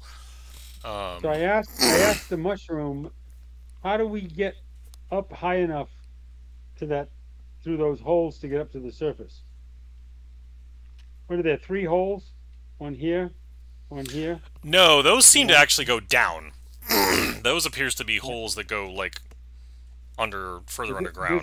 This is the hole that goes up? Yes. So I asked the mushroom, how do we get up through that hole? Is there a way? We do not try to exit that hole. And I asked, how do these bandits die? Do you know? At that, he points at the giant mushrooms off, like, he points at the giant mushroom off to the southwest, and just simply says, Zirkwood. Awakened Zirkwood, help us defend against mean top dwellers. And I asked him, is Zirkwood tall enough to get us up in that hole? I mean, they're about 30 feet high. They're barely fitting in here with some of those stalactites. So, so I asked him, can you ask Zirkwood if we can climb up Zirkwood to get through that hole? He ponders this for a minute. Babbage ponders how Bellarmine knows that we can talk to Zirkwood. Well, he did just say what they were. I'm asking the mushroom if he can talk to Zirkwood. It's a logical conclusion. All right. While this conversation's going on, what are you doing? Yude's been racking his brain for something that he can do to move up, and he found the perfect spell, but it's transmutation. So,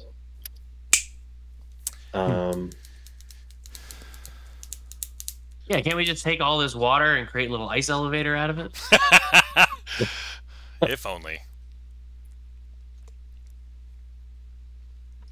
I don't know. I'm conversing with Babbage about, like, we already came up with our whole drop the ice ball on the BB, the big bad enemy guy. and how to create a stun effect. So maybe there's something else we can do here, but I think most of our resources Are limited by this transmutation inhibition. And I got a ton of spells, but control water is one of them that I can't use. this is the one. It would My be gap- perfect. My gap closer could potentially help us, but I was gonna make a ladder out of the Zerkwood, but let me tell you something. When you touch them, they don't like it. Yes, very, very territorial, but peaceful, but territorial. It's funny how everybody knows about Zerkwood but me. We had an excellent conversation to which you were not privy. Your English, or your common is improving at a rapid rate, by the way. I must say, Leave the poor I'm sick very guy alone. impressed, you. It's the fumes, yes. Kanan, what are you doing? I would be looking around, kind of walking around. I would see what Bellarmine's doing. Kind of walk up to him, I see him looting a body, and just kind of like, ooh, and walk the other way. Fair. Any particular... loaded water. Do I find any other bodies or anything else of interest in the bodies of water there? I mean, so you see what appears to be like 3 dark holes that the water goes further into. That are just dark. You can't see how far down they go. But no, I mean the water is very like still and brackish. Those What's 3. this big? What's this big green fellow over here? That is a 3. That is like a 20-foot tall, thick, dense mushroom. Do they communicate? How would you know that? How would you like to find that out? Yeah, how would you like to? I don't like. How would you know? So I ask him, "Can you communicate?" You come back to the mic into the middle. Well, I was over by the green one. I can go wherever you want me to go. Oh, you're trying to wait. You're trying to mentally talk to the big green one. The giant mushroom does not respond to you. It doesn't seem to. So no reaction. I asked the communicators. Do you think those big green guys could get us up to that hole? upon hearing Bellarmine say that, Hughes speaks aloud. You may have another plan. Well, what So is it? my question for the DM is, according to the wording of this spell, I can create 10-foot by 10-foot panels 6 inches thick, up to 10 of them. Each panel must be contiguous with at least one other panel, but it could be in a stepped shape. So if the hole in the ceiling is 40 feet up, how much higher up do we need to get once we get to that 40-foot entrance point? Are you telling me you're looking up the hole? Yes. Here, I'll So- move my token. Yeah, the bottom of the hole is 40 feet up. Who knows how long the hole goes? What do you think of that? So as you look up, the hole looking at the hole, like the hole itself seems to start actually turning into like stonework about halfway up. The hole itself seems to be about 20 feet. And you see at the edge of your vision, the ceiling is stonework, and there is a light source that's emitting above and out of the hole off to your, I guess, slightly to the southwest of where this hole is. All right, so you said it's 40 feet from where we are to the entrance, and then another 20 feet from the subterranean entrance to the surface entrance? 60 feet total? Yes, that would be correct. Okay. You see you counting on his fingers, drawing in the air. You can get a stair of stone 50 feet into the air. Can we make the other 10 feet? At this, So wait a second. Each stone is going to be 10 feet tall? Each stair? Yes. So a 10-foot vertical, 10-foot horizontal, 10-foot vertical, 10-foot horizontal, ending at 50 feet. I walk over to you and I do one of these to your like hip. And what pray tell shall I do with that?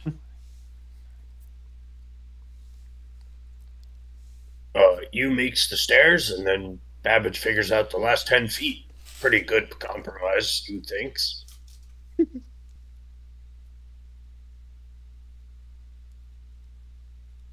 Maybe Canaan can do some parkour. Parkour.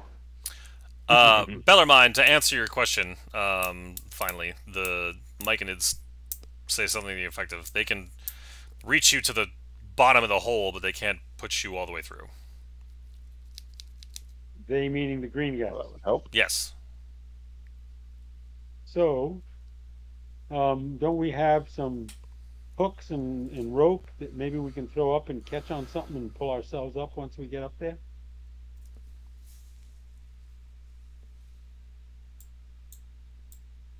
So I asked the mushrooms, how do you guys get to the surface from here? We never go this way. We typically leave this space alone.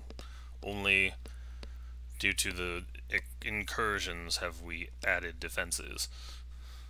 Oh, I thought you were taking us to a safe way to the surface. Again, he just like, I don't know what safe means to you. Well, some way where there's no incursions.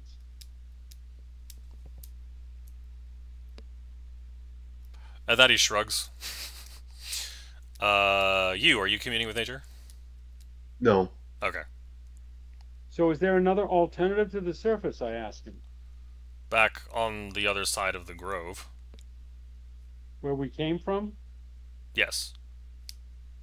Where we originally came from. Another exit to the surface would be through the grove. I do not know where you originally came from. Well, we know, I just don't remember.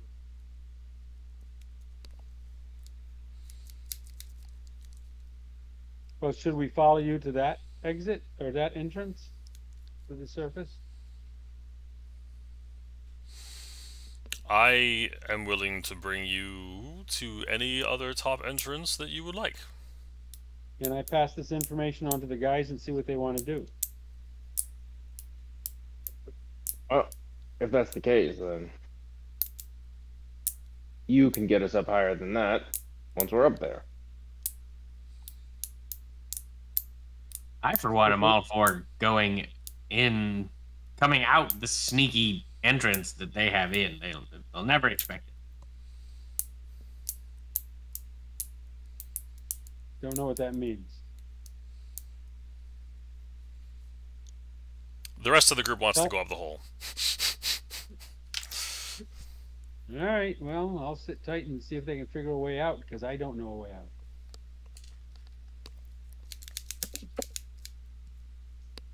So while this conversation has been going on, I have been tinkering and crafting 4 sets of climbing gear.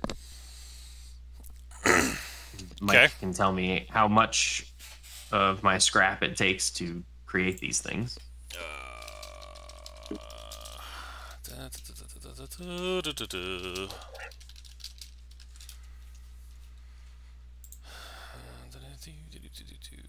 Well, we've learned that the green guys can get us up to the hole. From there on, it's up to us. According to D&D Beyond, a climber's kit is...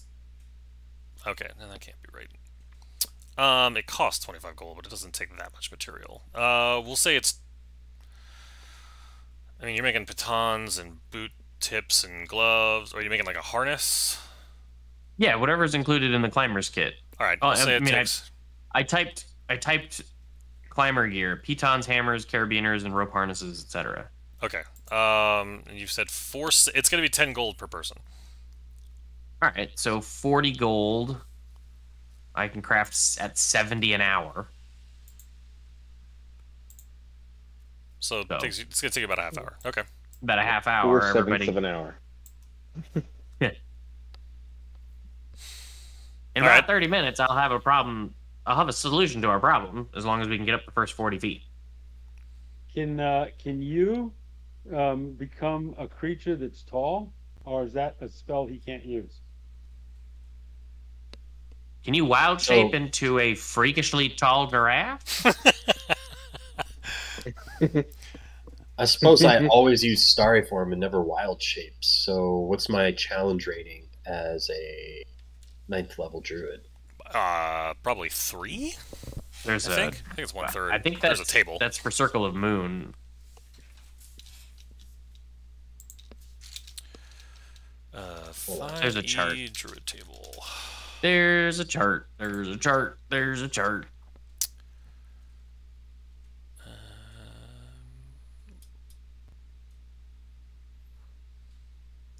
1. Yeah, if you're not Only Circle of Moon, if you're not Circle of Moon, wild shape's kind of yucky.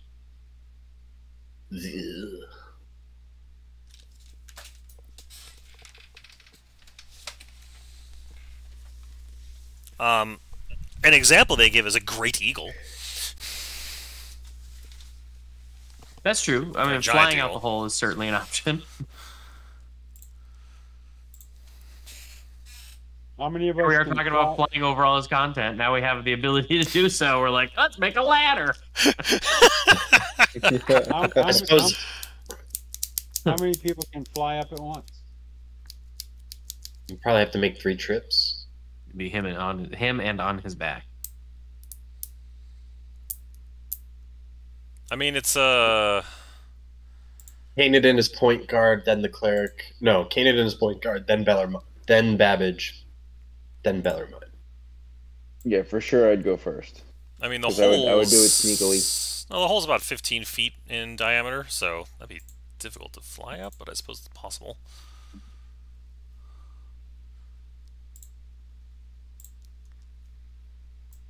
Yeah, I would definitely want to go first, just so I could try to be as sneaky as possible. And If it makes you feel better, I could be a giant bat who has expertise in flying in and out of caves.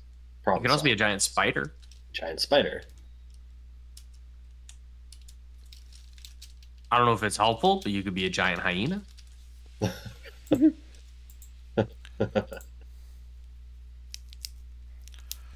Or a giant centipede. Ooh, creepy.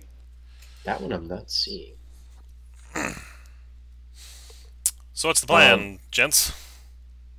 Well, do we make a ladder, or does you simply turn into something with wings? I say we make a ladder. That way we can all go up, save our magic for whatever we encounter. And by ladder, are we talking about the climbing kit or an actual ladder, like the whole wall of stone thing?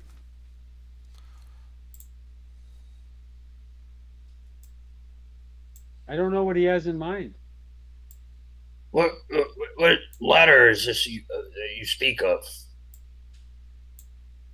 I simply suggested we need to get to that hole. You said you had a solution. Once we get there, I've got climbing gear to get us the rest of the way. But the green Or guys can take us to the you hole. can blast. The green guys can take us to the hole. Right. Did you but if I confirm burn, that? That's what the mushroom said. Oh, If well, I- then we don't need a ladder. We have the ent, the mushroom ent, the shroom. So have you got all the gear for climbing? I will After in about a half another hour. 20 minutes or so. Yeah. So I asked So they the get- mushroom- Stop pestering me. I'd be done sooner.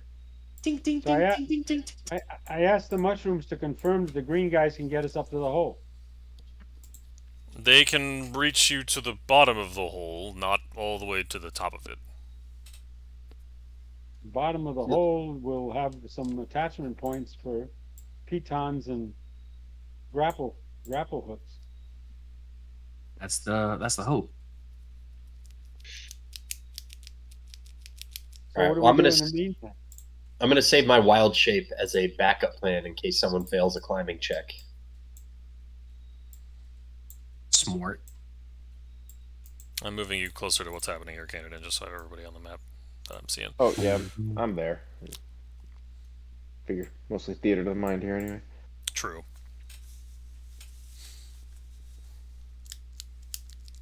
Okay. Shall we then, gents? As soon as I imagine half hour has passed. Don't talk to Babbage. He gets upset. Hey DM, how long did my experience last? In total, minutes 10 is- minutes. Or 10 minutes. 5 minutes. The full experience was 5 minutes. It started to fade, and then after another 5 minutes, it completely was gone. Why you I ended go up over to having you another and offer him a bite of this. bite? The orange one? Want to take a little You journey offer with it to me, you? me? Yep. Yes. You feels there is a time and a place for such journeys, and this is neither. But I shrug and sit down on the floor and debate whether or not I should take another bite of it, but ultimately do not. Okay. Wise decision. Might have a compounding effect. You never know. Yeah, how long is it in your body? Exactly. That's the question. Okay. Alright, so we'll say half an hour has passed and all of your pitons and climbing gear and harnesses and rope are constructed. All right, everybody add 1 climbing kit To their into your inventory. gear. Oh, lovely. Climber's kit is what it's called. You can So- drag it from right from the compendium into your inventory. Now, is it accurate that your plan is to ask one of the Zerkwood to help you? yes. Okay. Yes. I just have a typed in climber's kit. climber's kit. Is that all I do? Yeah, that's fine. Well, you then have to drag it into your inventory. I don't know where it is to drag. Do they know this plan, or are they just moving on their own? So on the right whimsically? side, No, click on the Bellarmine compendium explained it to him. tab, Dad. Ah. The eye in the circle. As they approach closely, I say, "Oh, benevolent fungus, this party is most grateful for your selfless act."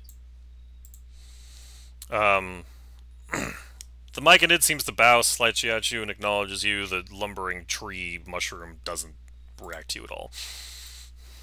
That's fine. We need him straight and tall. It's under Um, what section? I'm sorry? Climber's kit under I where? All right, I'm sending you a screenshot, Dad. Miscellaneous, lore, classes. No, that's the content? that's the journal, not the compendium. Click on the eye in the circle tab, which is the compendium. I sent you a screenshot. Follow the screenshot. Helps if you spell it. There we go. Okay. All right. So the lumbering tree is now standing under the hole.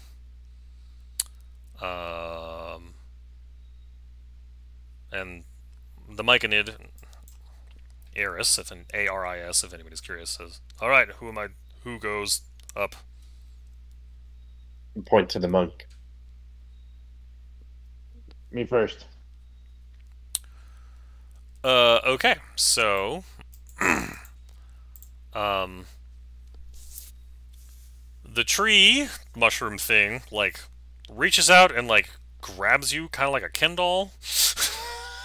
Like, just wraps its hand around your waist, and then proceeds to slowly lift you up to the top of its reach, which puts you basically at the bottom of the hole. And then I will climb up with my climber's kit. And I will make sure that I leave pitons and right. The pitons are the points that you put into the stone. Is that correct? Yes. Yeah. So you're driving okay, those in? I'm driving those in so that so that my companions can then use them after me. All right. Do a roll just an intelligence check for me, and we'll just call this like I'd call it a sleight of hand, but I'd use your. Do you have a sleight of hand? Do you have points in sleight of hand? So I'm not proficient, but I got some points there. What's your sleight of hand I bonus? can't drag anything anyway. 5. It's good. With your 5? character sheet open, you 5. drag All right. climber's kit onto your character sheet. Roll just straight intelligence, and we'll add 5 to it. You know, DC Intelligence? 12. Just Well, straight your character sheet intelligence? can't be popped out to do that. It has to be in the same window. Well, and forget it. It's popped up. Let me Oh, I look at just theirs. shut the damn thing down. Doggone it. Nothing works to it. Okay, so That'll Canadan, work. despite I don't know how much your character's experience would have using climbing equipment, um, seems to grasp the concept no problem. And as he's clicking in pitons, and as he moves up slowly, and then if you could also roll a, let's say, athletics check for me Guidance. with a D4. What's the range on that? On guidance? Yeah. Don't take away my only cantrip. I'm just curious. It's touch. So Aw, Oh, so that doesn't not work. guidance then. All right, yeah. so 6. Okay, so 6. thankfully, so Kanan at one point, like at the top of the Zerkwood's hand, like clips in, gets himself fine, puts the first baton on, and then isn't ready when the Zerkwood lets go, and immediately falls 5 feet, but catches himself on the rope he just put into the baton. So now he's dangling. Now you're dangling 5 feet down, but you do have a rope tied to it. So I imagine you're going to try to climb back up. Anybody have a spare set of trousers? But yes, I can I make you will some. climb. All right, roll another athletics for me. You want Yeti fur or lined or alligator skin? Those don't sound breathable. Well, beggars can't be choosers, poopy pants. All right. So, okay, now Canadan, you're coming up. All right, so now you're successfully climbing up the hole, and you're making batons and making your way up. So, what do you? Well, here, let's do this. So, you're making your way up. Yes. So as I approach the top, I would slow down and try to do it quietly. At least maybe use some hand points as opposed to pitons. I mean, you've been making a lot of noise already, but Yeah, I suppose. In the world of 5e, the climber's kit functions as a stopgap so that you can't fall more than 25 feet from the point where your last piton was put in.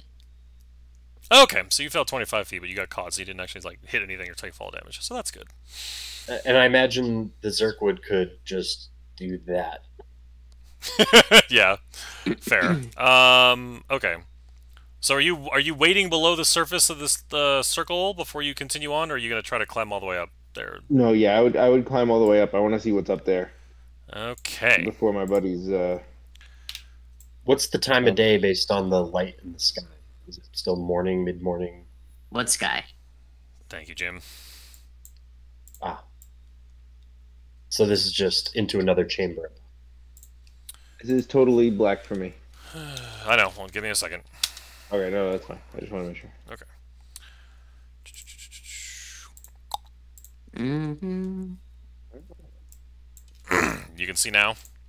I can. Okay. What did I come up? Did I come up like a well of sorts?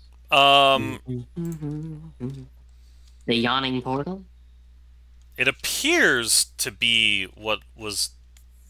This actually looks like it's like a blocked off, like drain. Hmm. So you think you may have actually just come up like whatever the thing's equivalent of it, the space's equivalent of a sewer is. Oh, lovely. Yeah. That explains all the See mushroom anybody growth around? down Do below. I notice any signs of life? So there is a lit candle on the table Okay. here. Someone just took a dookie. But that is all you see, and all of the corridors around otherwise are dark. Okay. All right. So then I will. Can I signal the guys down there? Can they see me? Can anybody see me? I mean, you can. I'm gonna put you on the edge there. I mean, you can leave over. You can lean overhead. I mean, you can lean down and like see down into the hole. Okay. How far did he climb from his point at the bottom of the hole? 20 feet up to the top. Oh, that's not so bad. Yeah. All right. So like, I'll try to just like wave the next person up. Okay. Would anybody see that? Bellarmine's standing in a place where you would, so yeah. So do I go up? Before I leave, I thank the mushrooms. With that, And I give guidance. for what? Well, he's gonna have to. I guess guidance Roll is an just guidance. athletics Doesn't say specifically what for. Okay. All right. So Bellarmine. It's his next skill check. Okay, got it. Okay, so the giant tree again wraps his head. This time wraps both hands around Bellarmine. You get lifted up into the ceiling. You have your harness and batons. So if you could roll athletics either twice or at advantage, whatever's easier. Looking for a DC of 12. I would be at this point just kind of keeping watch. Okay. From a point that was, I guess, not super easily seen from any one entrance. Maybe I mean, you can move your token if you want. yeah. So okay, is this here a wall or is this like a bridge? That's a bridge you're seeing. It's like a wood. Got it, It's a okay. rickety wooden bridge. Okay. I'll be right Bellarmine. Give me a second. Bellarmine comes up. Oh, and I'd have my spear on me, like at the ready.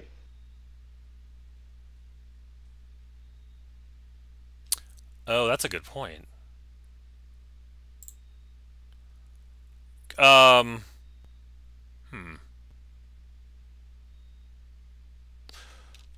We're gonna backtrack a bit. Bellarmine, I'm gonna put you back down because that's actually an excellent point.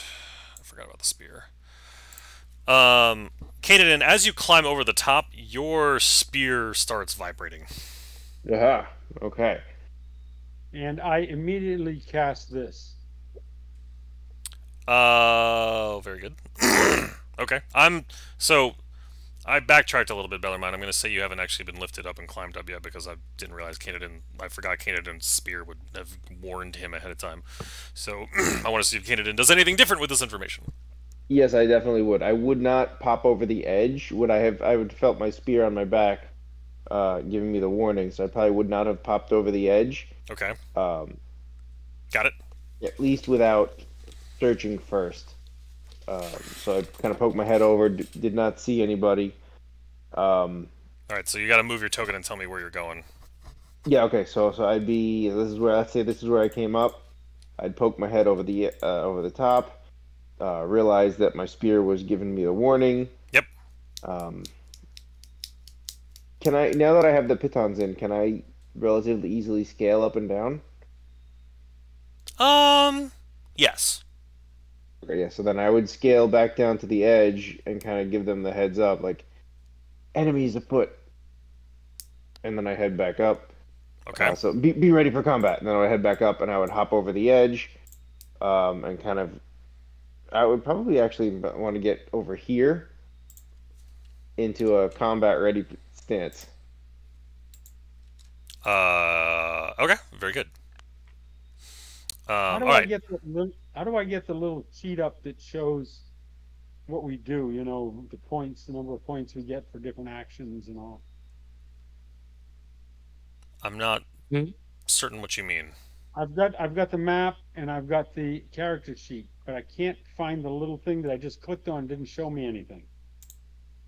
When I clicked on Blade Oh, Work, you I need to go to couldn't the see. so in the top, all the way in the top right corner. You got to click the chat window, and that'll bring you over to where the dice rolls are shown. I don't see a chat. Oh, there it is.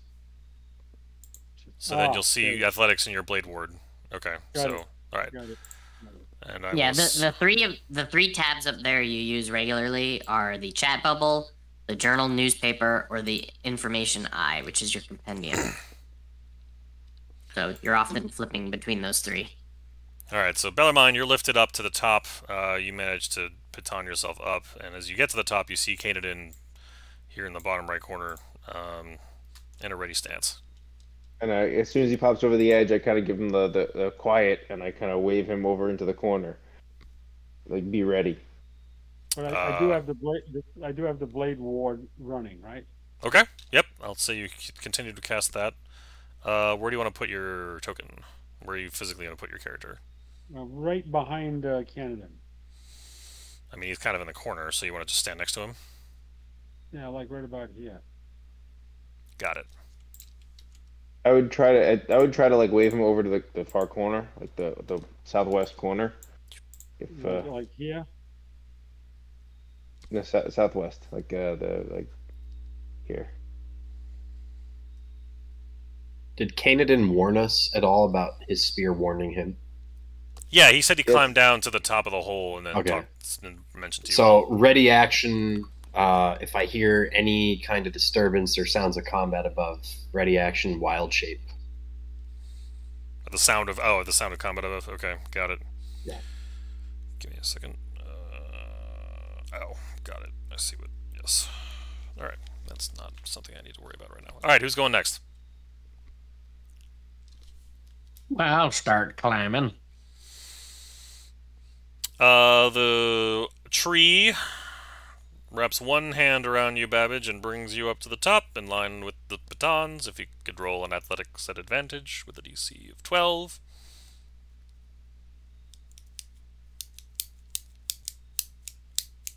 All right. God. I'm Wait, what? Why did Blessed Robert Bellarmine the Great colon that, but it says Babbage did the roll? That's weird. Are you... Okay, Oh, never mind. that's my fault. I was trying to whisper to him, and I changed the speak as. Got it. Okay. I don't see anything. It's in the You chat didn't tab. do anything. Yeah, you didn't do anything. It's in the chat tab. Okay. I need... There you go. There's Skeksis. Finds himself at the top. Where are you going? There's Babbage.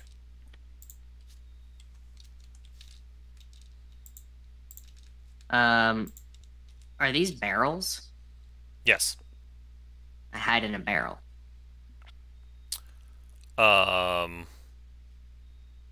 They're sealed? They're what? Sealed. Oh, I thought you said they're steel. Okay, what's this? A table. I hide under the table. Alright. Babbage is under the table. Alright, you're And coming. I hide under the table. Okay. I take it you're coming next. Possibly terribly, but I think I'm hiding. Yes. Yeah, I'm heading up. If you could roll an athletics for me. Guidance. Guidance is himself. Alright. Don't think I need it. Yeah, no, you limber up. You've seen everybody else do it, so you figure it out pretty quickly. And you are up and in. Yeah, if you love guidance, you're gonna love Baldur's Gate 3. You can literally guidance like every dialogue selection. Alright, where are you going? Well, I see the others, so I'll just pick a corner and... Actually, no, I'll stand next to Babbage. I'd like to be able to see down both corridors a little bit. Babbage is under the table, but okay. But that works. Did he roll his stealth check at advantage or no? He thinks he's hiding. Let's just put it that way. Okay. Okay, you're all standing in a room. Waiting. Okay. So. I'm like laser burning my eyes into Kanadin. Like, what now? Okay, so I used to like stay here, get low. I'm gonna go stealthy as I can. Before he does that, I like from across the room. He's pointing. He finger guns you. And then you see me cast this. Whoosh. I Okay. love it. How come I can't see it? Chat window. Got to be I in the can't chat see tab for that one. Can't see it. So I got it. Plus 10 Scroll. bonus. You have to scroll cast- down. Yeah, maybe Pass scroll without it down. trace. Okay. All right, Kanadin, roll a stealth check plus 10. How do I get this bar to move over? What bar? There might be a double 3. All right. Oh my god. So 42. You losing sight of me. Kanadin's just everybody else is just confused because Kanadin somehow is like creating negative noise. Making him the predator. Somehow just being in his presence is making the whole room quieter. You don't know how. It's pretty wild. All right, so he is one with the shadows. All right, Kanadin, where are you going? Okay, I'm gonna kind of march. Take a look in here. You gotta, Poke my you head gotta, around put the corner. you gotta put a radius on Yeah. the pass without trace target because it radiates from him. Oh, 30 feet from him. Okay. That's easy enough to do. So I'll come to here, kind of poke my head around the corner, give a quick And count. I'll- All right, are you coming behind him too? All right, you need to roll stealth. You need to roll And I kind of stealth. put my hands up like this. You know, I do like the whole. Oh, I'm just trying to stay close enough to him so that he has it, but I'm not following him right down into that corridor. So I suppose I should do this. Wait, are you trying to? Okay. Wait, it's on the target. Yeah, the 30 feet is around the target. It's For around. the Easier duration, on me, each yeah. creature Oh. you choose Yeah. within All right. 30 I mean, feet you're of you. all in. I mean, the room's not even 30 feet wide. Right, but Like the others 15. aren't. The others aren't moving, so I just want to make sure because I was originally over here, which was almost out of his range. Like if he's stepped Yeah, farther into the I'd room. probably know this, I imagine, from being around you. So I probably would stay within 30 feet of you. So yes, appreciate it. Either way, I roll a 28 to stay right there and quietly. Wait. All right, so I poke in here. I take a look. I see that there's X number of baddies, Yep. and then I poke my head. Oops. I'm not even What was that? gonna. I don't think. No, none of these characters can roll that high. I'm not even gonna bother. I kind of poke my head around the corner. I'm not, I'm looking. I don't go past the corner. I'm just looking. Got these it. That's ways. fine. Yep. I'm kind of doing the same thing down here. Now that I don't see any guys here, I kind of just travel down a wee bit, but not too far. Okay. That's as far as I go. Okay. All right. So at this point, Jeff, is your computer Okay. working fine? Out of curiosity. Yes, Like Roll20 is playing nice with you. All right. Good. it is. Yay. I imagine that you tiptoeing around, very stealthy, like is the visual is that. What's the Looney Tunes character, like the big giant red yeti that's trying to sneak Oh. around? Just fur and shoes. Yeah. Yeah. All right, Kanadin, you have scouted You out the talking space. about Gossamer? Is that his Is name? that the character? I never Yeah. knew that thing had a name. okay. The one where So he's at this like point, doing his nails. He's like, I meet Yes. so many interesting people.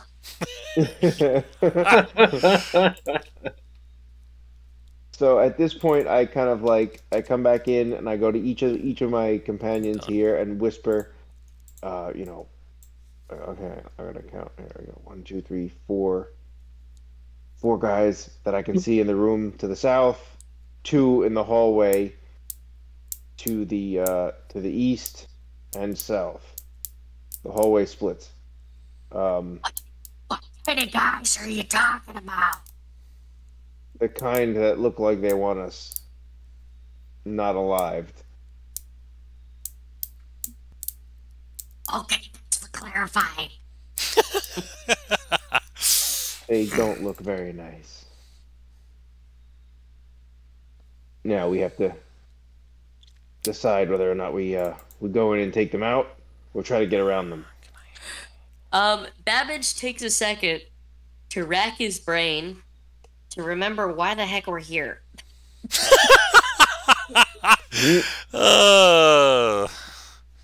Jim's like, what? Let me open the quest log. Like, why am I doing this again? Yeah, right. I'm trying to hit J, but nothing's coming up. All right, give me a second.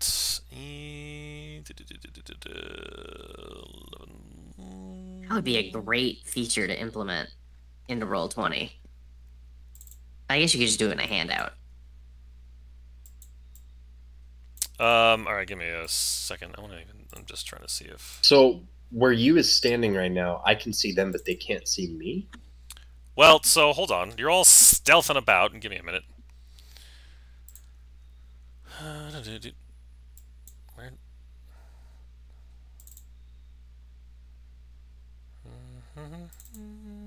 The DM's just hold on. The DM's DMing.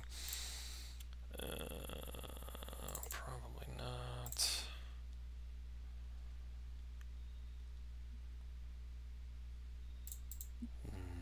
Nope. And what? Nope.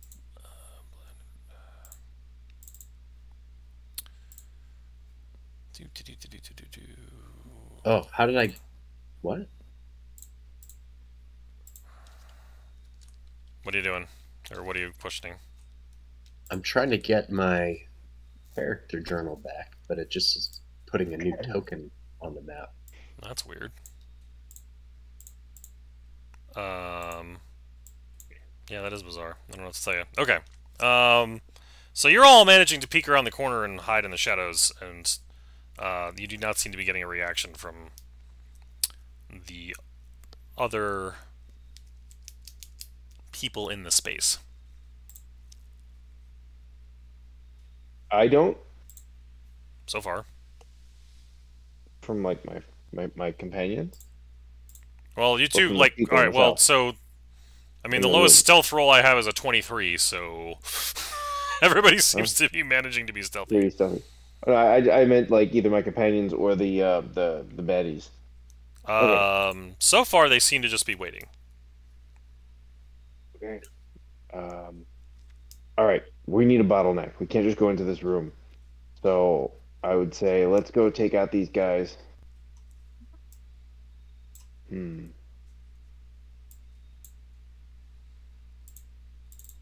Gotta think of a good way to take these out.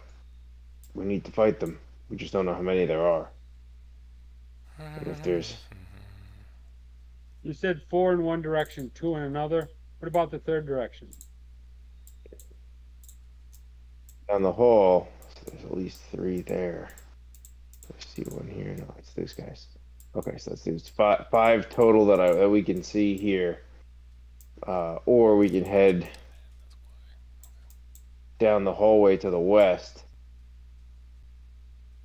the corridor. You try to go around. I'm up for that. Since we're all feeling rather sneaky, let's go this way first. I'll follow you. I'm taking point. Babbage, close. what are you doing? I repeat, stay close. Babbage? Jim? Your Sorry. party's walking away from you. Oh, Stay no, I close. don't want that. Yes, I'm staying close. Thank you. Okay. All right, so we're gonna stealthily move down the hall here. Okay. See where we're going. What's the see duration if I pass to that trace? Oh, 1 hour. Okay. Yeah, we got time. Actually, where's use token? Alright. I quietly remind everyone to stay within 30 feet of me. Well, 30 feet of Canaan, right? No, It's you cast it on technically stealth. you. Oh, I got the radius on the wrong person. Okay. So what is this? You appear. So you've been walking through what appears to be a derelict. So by the way, the whole space, the ceiling's about 10 feet. You appear to have basically made it to the edge of what you think was another, like, drainage section. It seems to but the walls seem to stop here, and it almost seems like the water may have like gone further underwater or further underground. But like that, I know The map maybe looks like the water's flowing. The water's all still, and this place smells Probably smelly. atrocious. Yeah. Okay. We can't go this way, guys. Head back up. I very quietly make a noise like Gimli. Looks like we're gonna have to fight our way out of this one. Okay. Babbage.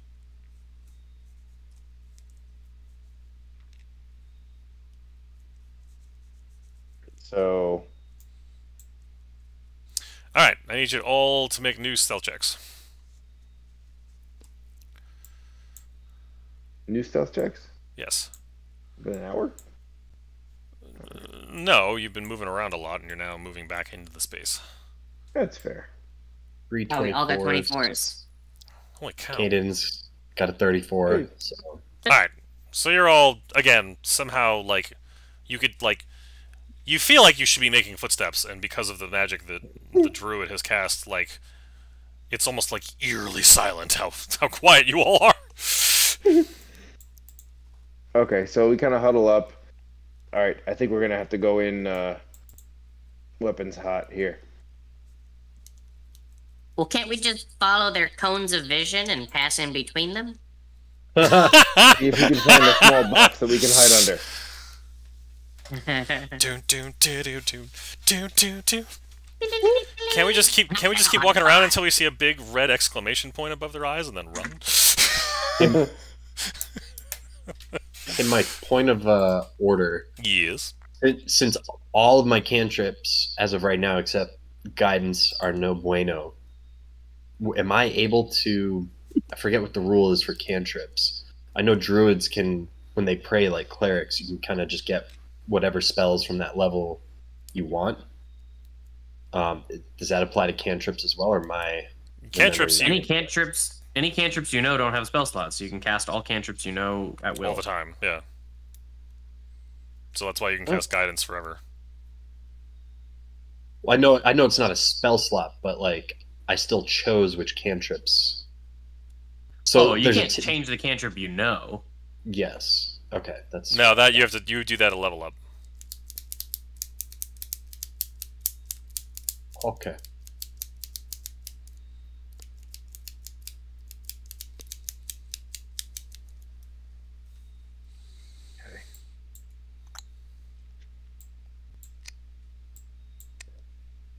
Everybody ready to fight? Yeah, I think so. Almost never, but I guess that's what we're doing. Do you have an alternate suggestion, Babbage? Oh no, not at all. I'm just answering your question as you asked. Okay, All right, So- let's do it. we need I'm gonna- someone on the rear here. I'm gonna take point.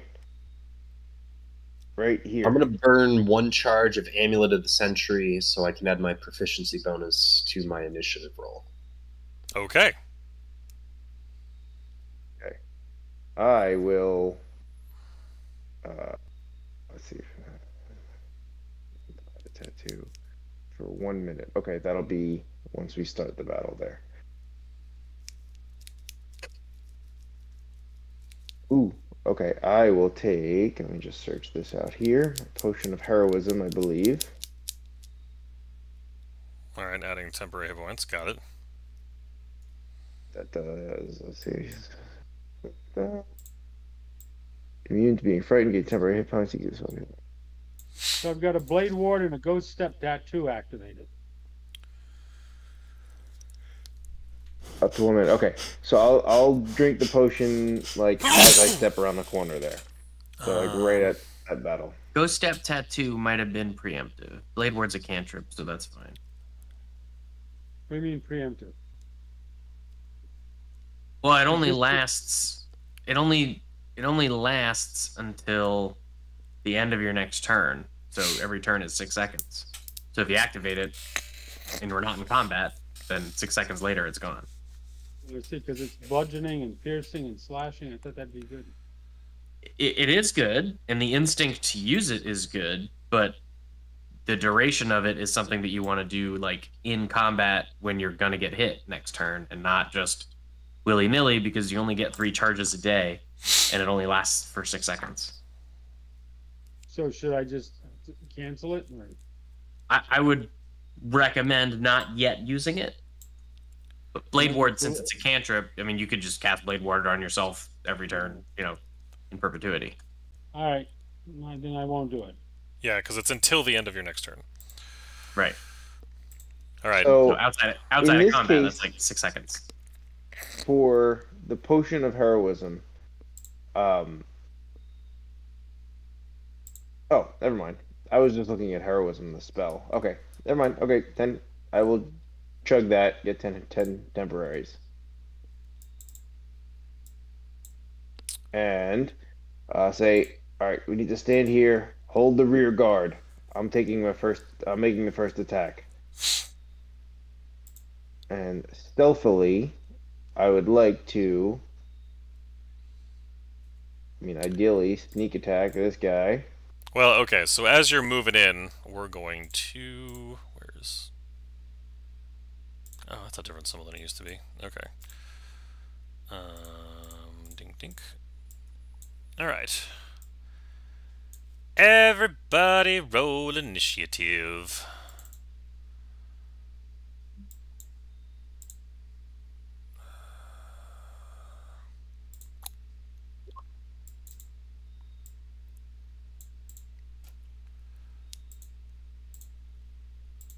Okay, that's easy. But All right. mine's actually an 11. Not that it matters. Thank you. Okay. All right. So this is a surprise round because the baddies did not know you were coming. So, candidate, I'm just going to say you used up your movement. Bellarmine, you're casting Blade Ward, so we'll move on. And you're waiting to see what happens. So with that, actually, can I? Is there? I know there's a way to.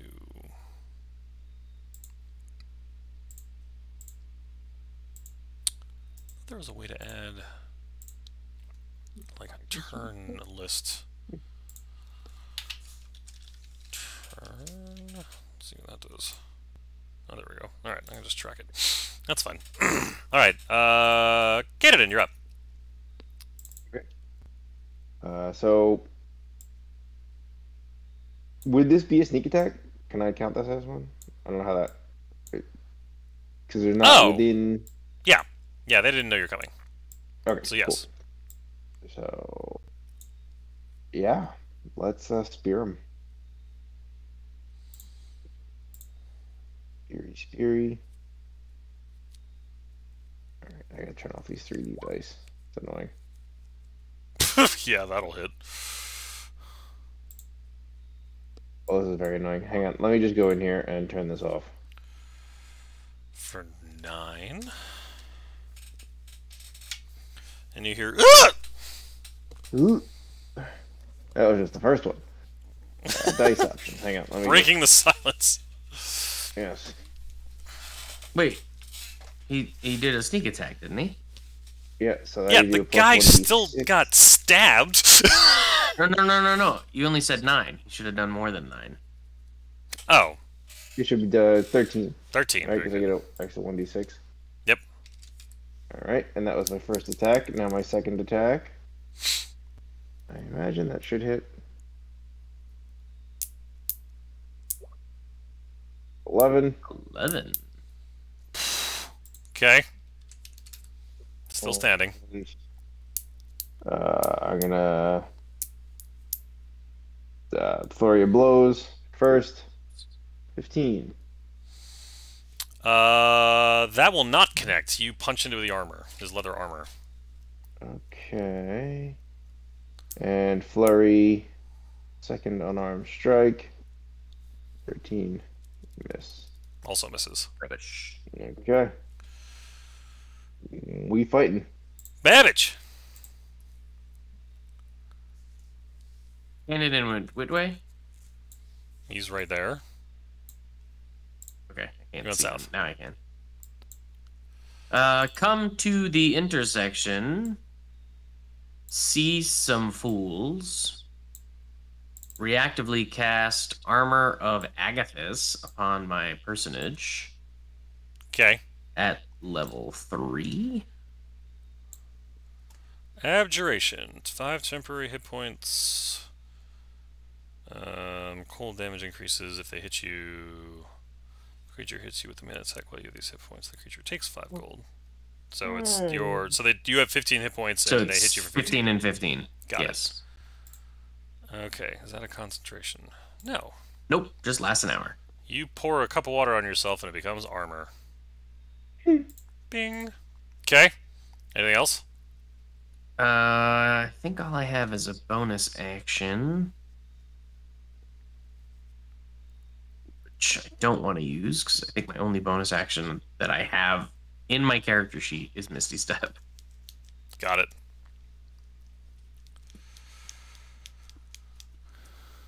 Unless I can use a bonus action to affix my affect engines into my crossbow. Is that a bonus action? I don't know that it states the action economy for affixing them.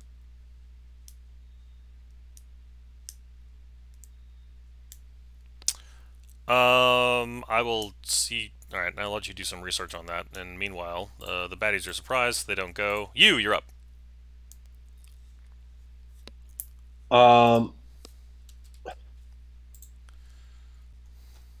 One. Actually, I'm gonna call this 0 because it's a sneak turn.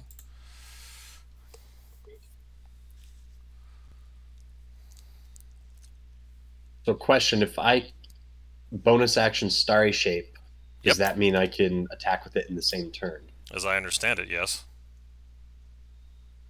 Okay. I'm fairly confident it says that in your character sheet. That's how I'm 90% confident that's how we've done it in the past. I can change the elemental type of an affect engine as a bonus action. I would think jamming it into the crossbow would be easier. So I will. First, I will bonus action Starry Shape Archer. Okay. And then this is the one that Canadians hit, so obviously they're bottlenecked. Yep. How's that guy looking after taking a couple spear thrusts? Is he still going decently, or is he hurt? So I'm gonna go with the house rule that I saw recently that I liked. If they are less than half hit points, I'm gonna say that they are bloodied, and this guy is bloodied. Copy. All right. Then I'm going to bonus action Starry Shape, and I'm gonna think an arrow at him. The guy that Canadians already hit. Okay. Yep.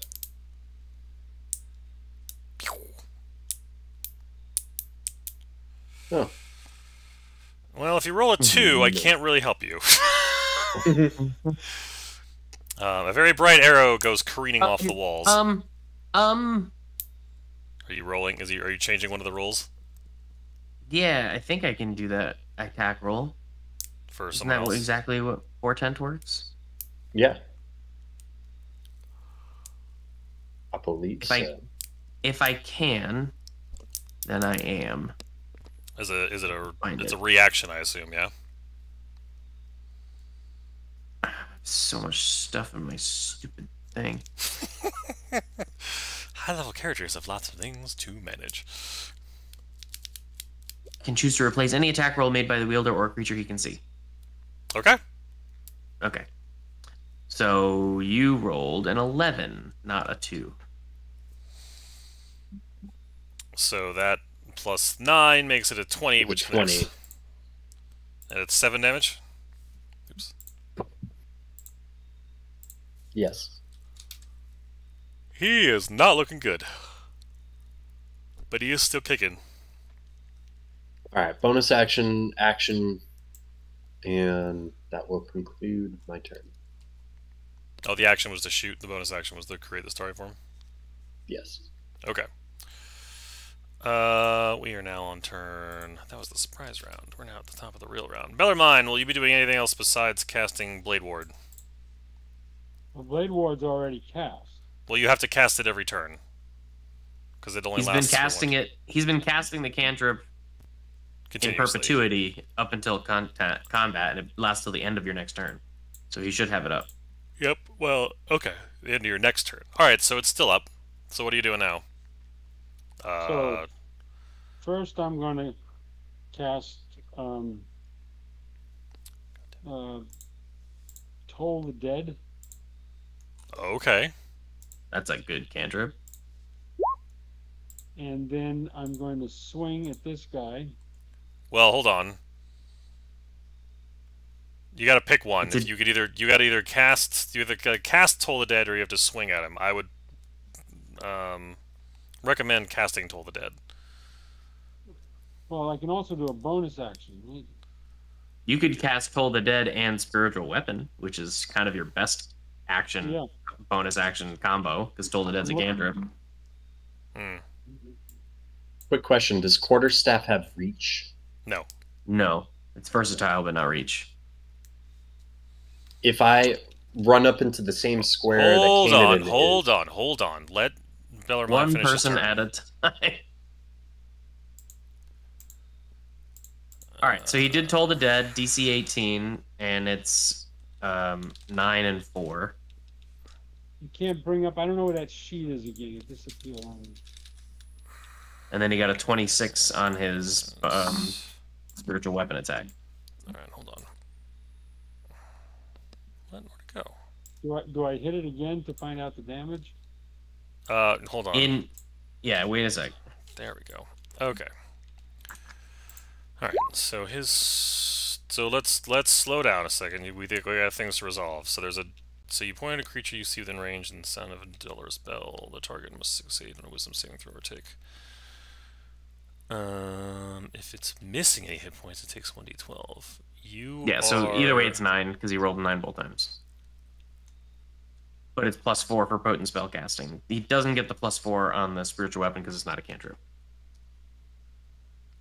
So you're saying okay? So he did 13 damage. Who are you targeting, Bellarmine? The one that's closest to me. Okay, so Toll the Dead slays the bandit. And then I'll do the rest on the other one.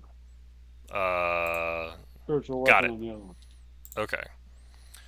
So the So that'll 26 take 7 damage. is 7 damage. Okay. All right. Very good. Okay. That is Bellarmine's turn. Nice round, Dad. Canadian. The Okay, so And now Blade bandit in Ward's front off. of you has been and the bandit in front of you has been slain by magics being thrown over your shoulder. excellent. So at that point, what I will do is I will use my bonus action to activate my Eldritch Claw. Increasing your reach to 15 feet and doing an additional 1d6 damage by punching things. Got it. Such a strong tattoo. I love it. So I will punch this guy. The guy just slightly Around the corner. around the corner there. Okay. I'll be. I activate one Eldritch Claw and the Eldritch Maul. Correct. Okay, what's the difference between the claw and the maul? The claw's the name of the tattoo. The maul is Yes. the Okay, ability. got it. So both are activated, and now 18. The 18 connects. 15. Eldritch Maul. Is that your spear or you're punching? This punch, it's unarmed. Because the Eldritch Maul says for the duration, each of your melee attacks with a weapon or unarmed strike. So you can use your spear. Yes, you Oh, I can use my could spear. use. I mean, if you want to say this is the punch, that's fine. Which, Okay. all right, so that's 'Cause 15. I have 2 attacks.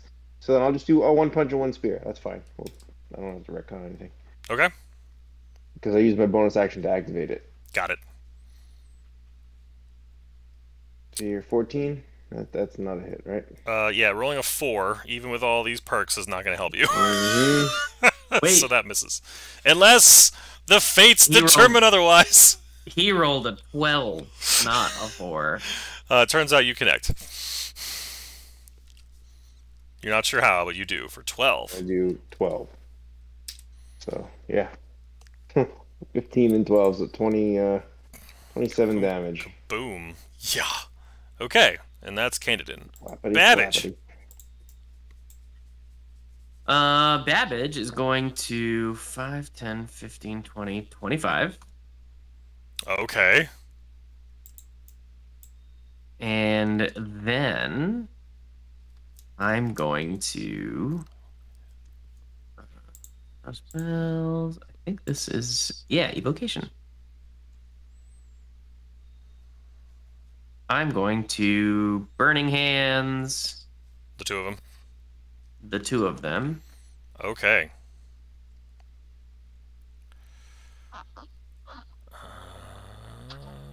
Nope. Should probably mute. Go switch to laundry, but it's right next door.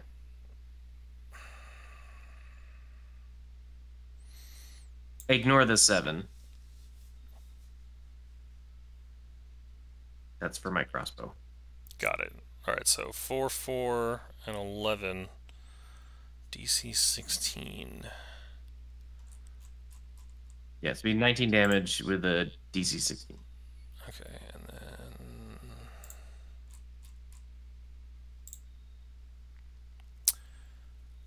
Miss. 19, you said? 19. Okay. That macaroonied. Okay. You have burned the two of them, and they are not happy about it. Great. I hope they hit me and take 15 more cold damage. Is it the first person, or how long is it? Is It just lasts for an hour. Anyone who hits me takes 15 damage. Oh wow, that is ridiculous. Yeah, Okay. Armor of Agathis is awesome. Well, it's certainly a high level. Yeah. All right. Is that your turn? It is my turn. Okay. It's while I have the 10 hit points. Okay. So the moment you lose the 10 points, it goes away. Yeah, but if they deal 1 damage to me, they take 15 damage. Right. Okay. All right. Let's do this. So, no, come on. Do.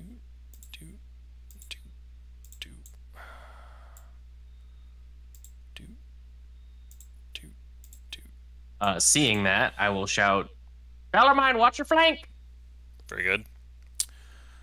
Ooh, wait, where's my...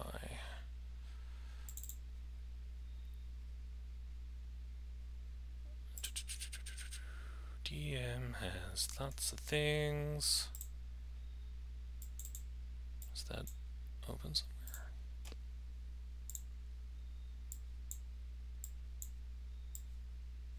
Oh, I do have it open already. Okay.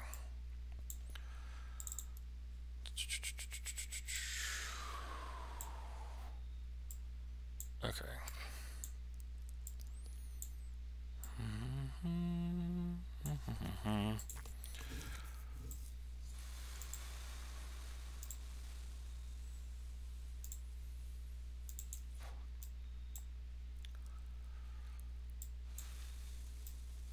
Oh, I can't.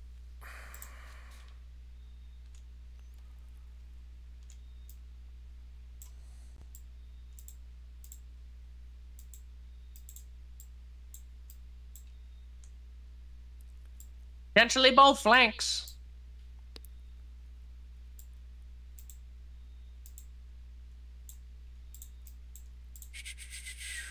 Okay. Oh, I don't need this one anymore. Okay.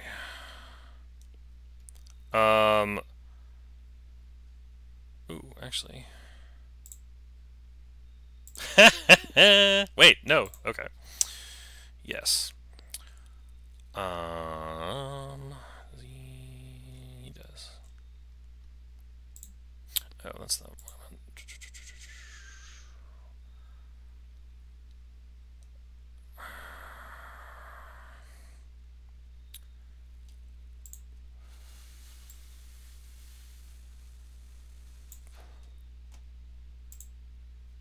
All right. The guy below you, Babbage. Oop, let's do this.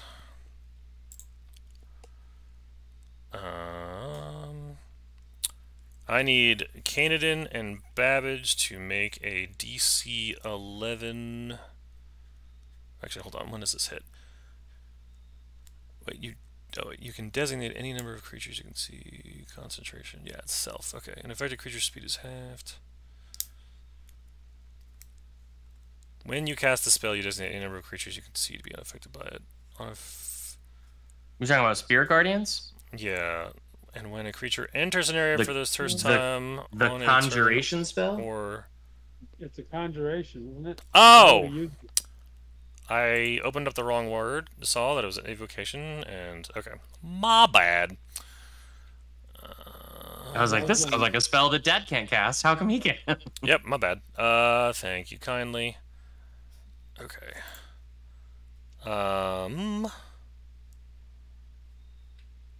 The bandit windcaller is gonna step away from you, Babbage. You gonna do something about it? I sure am. Wait, didn't you use your reaction already? I don't think Portent is a reaction. At least it's not listed as such. No?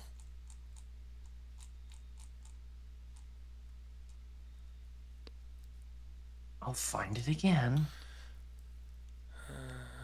It just While the weapon says is while the wielded, he can choose to replace any attack roll while the wielder must choose to does do not so. state as a reaction. Okay, no action economy there. Alright, never mind. Okay, alright, what are you gonna do? I am going to melee attack. Oh, I can't do that.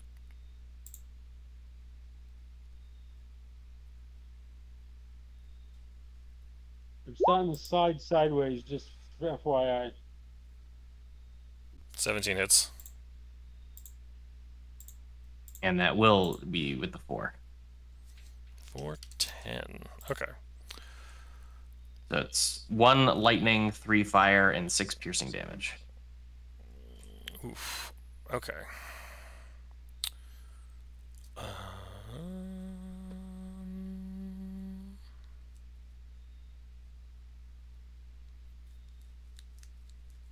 Oh.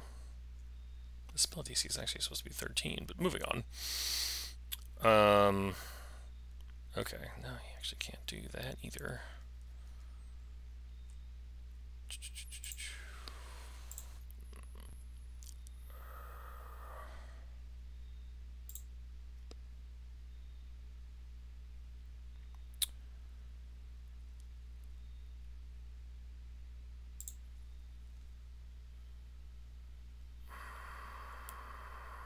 What level did you cast Armor Agathis at?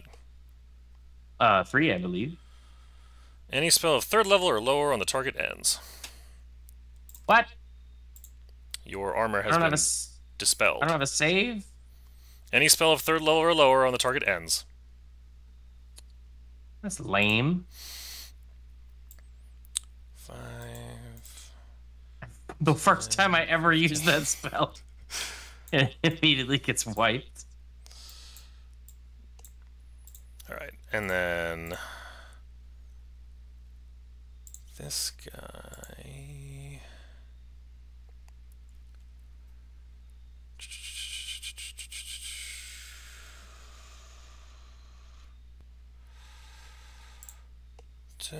Four damage. Alright.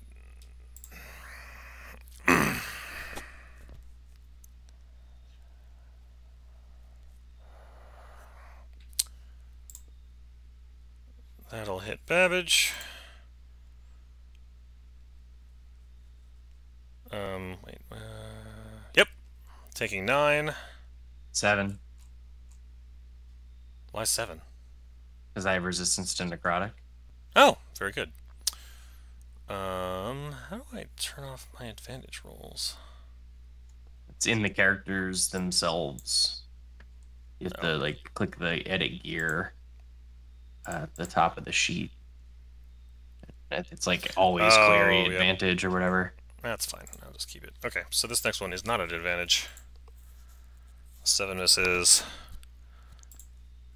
The 23 hits for 8. Man, that would have been 30 damage reflected. I'm so mad at that mage. And then the Blood Bandit backs off. I think that's all of them. Yeah. You're up. My But health which- bar doesn't reflect my health circle. Which way did the mage go again? it's just on my side? I don't know. This way. Gotcha.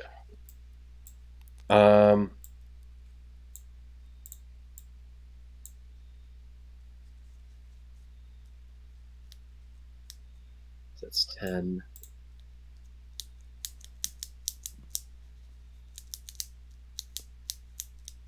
Somebody dragging this body under a wall? I'm just letting Jeff have access to his token. So from right here, what's this and what's this? That's the This Blood is Bandit that that's the just. thing that just hit me with the scimitar. And This thing is, for all intents and purposes, new. You haven't seen this thing before. What does it look I mean- like? I feel like I have in game, just not in this combat. Oh.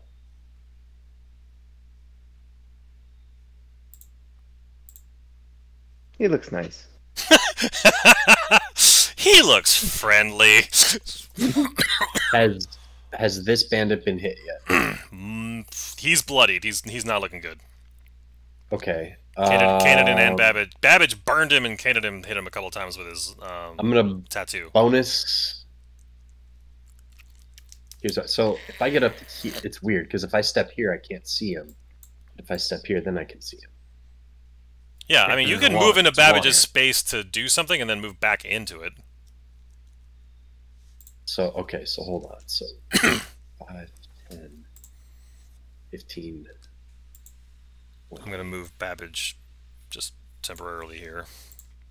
As a bonus action, I'm going to blink the bandit. Okay.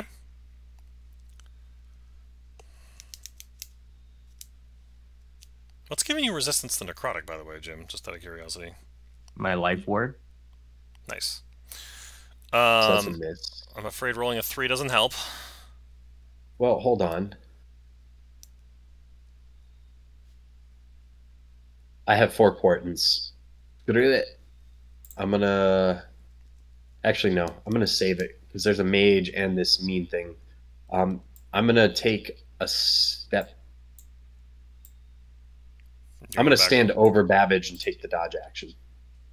Well, so Babbage is actually here. I just moved him out of the way so you can grab your token. But All right. Well, I'm gonna move there and take the dodge action then. okay. He is. Did Babbage say out loud that his armor disappeared? Like, would I know that something cast? No, you could. He had like an icy shimmer over him, and then it went away. Okay, so I would have noticed that. So Yes. I don't want to declare myself as a spellcaster just yet. Fair. Okay. Bellarmine. You have been warned that you may be getting flanked.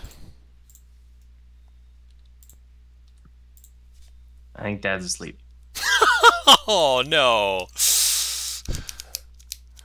Well, I suppose we could stop here. It is 11:40, That's probably for the best. Holy and crap, it's the is it? top turn, and it is the top of the. It's the top of the round, so that works out. I actually have like a Oh, track thing. Poor guy. He's been through a lot, so that's understandable. All right. Yeah. Well, internet. So now, my goal is to eventually have Jeff fall asleep during one of my sessions and Jim fall asleep one of my sessions, and I'll have It a full won't house. happen. It will not happen. Those are oceanic forces. Yeah, you are on the other side of the country. Much earlier for him. Yes, there are time zone things in place. All right. With that, here's hoping that the entire broadcast wasn't somehow not going out because we don't think we ever tested it. Holy cow! There's a lot of tested it. people talking. Yeah, I Holy tested cow, it and I was chatting with friends. Look at that. Those are all guys I know from the league streamer that I moderate. Oh, very good. Yay! We're like everybody. semi-popular. I have no idea if this was good or not. But They- anyway, all they've right. been gone. Nobody said anything for like an hour. Oh. Yay! I'm terrible at this. All right. Good night, internet.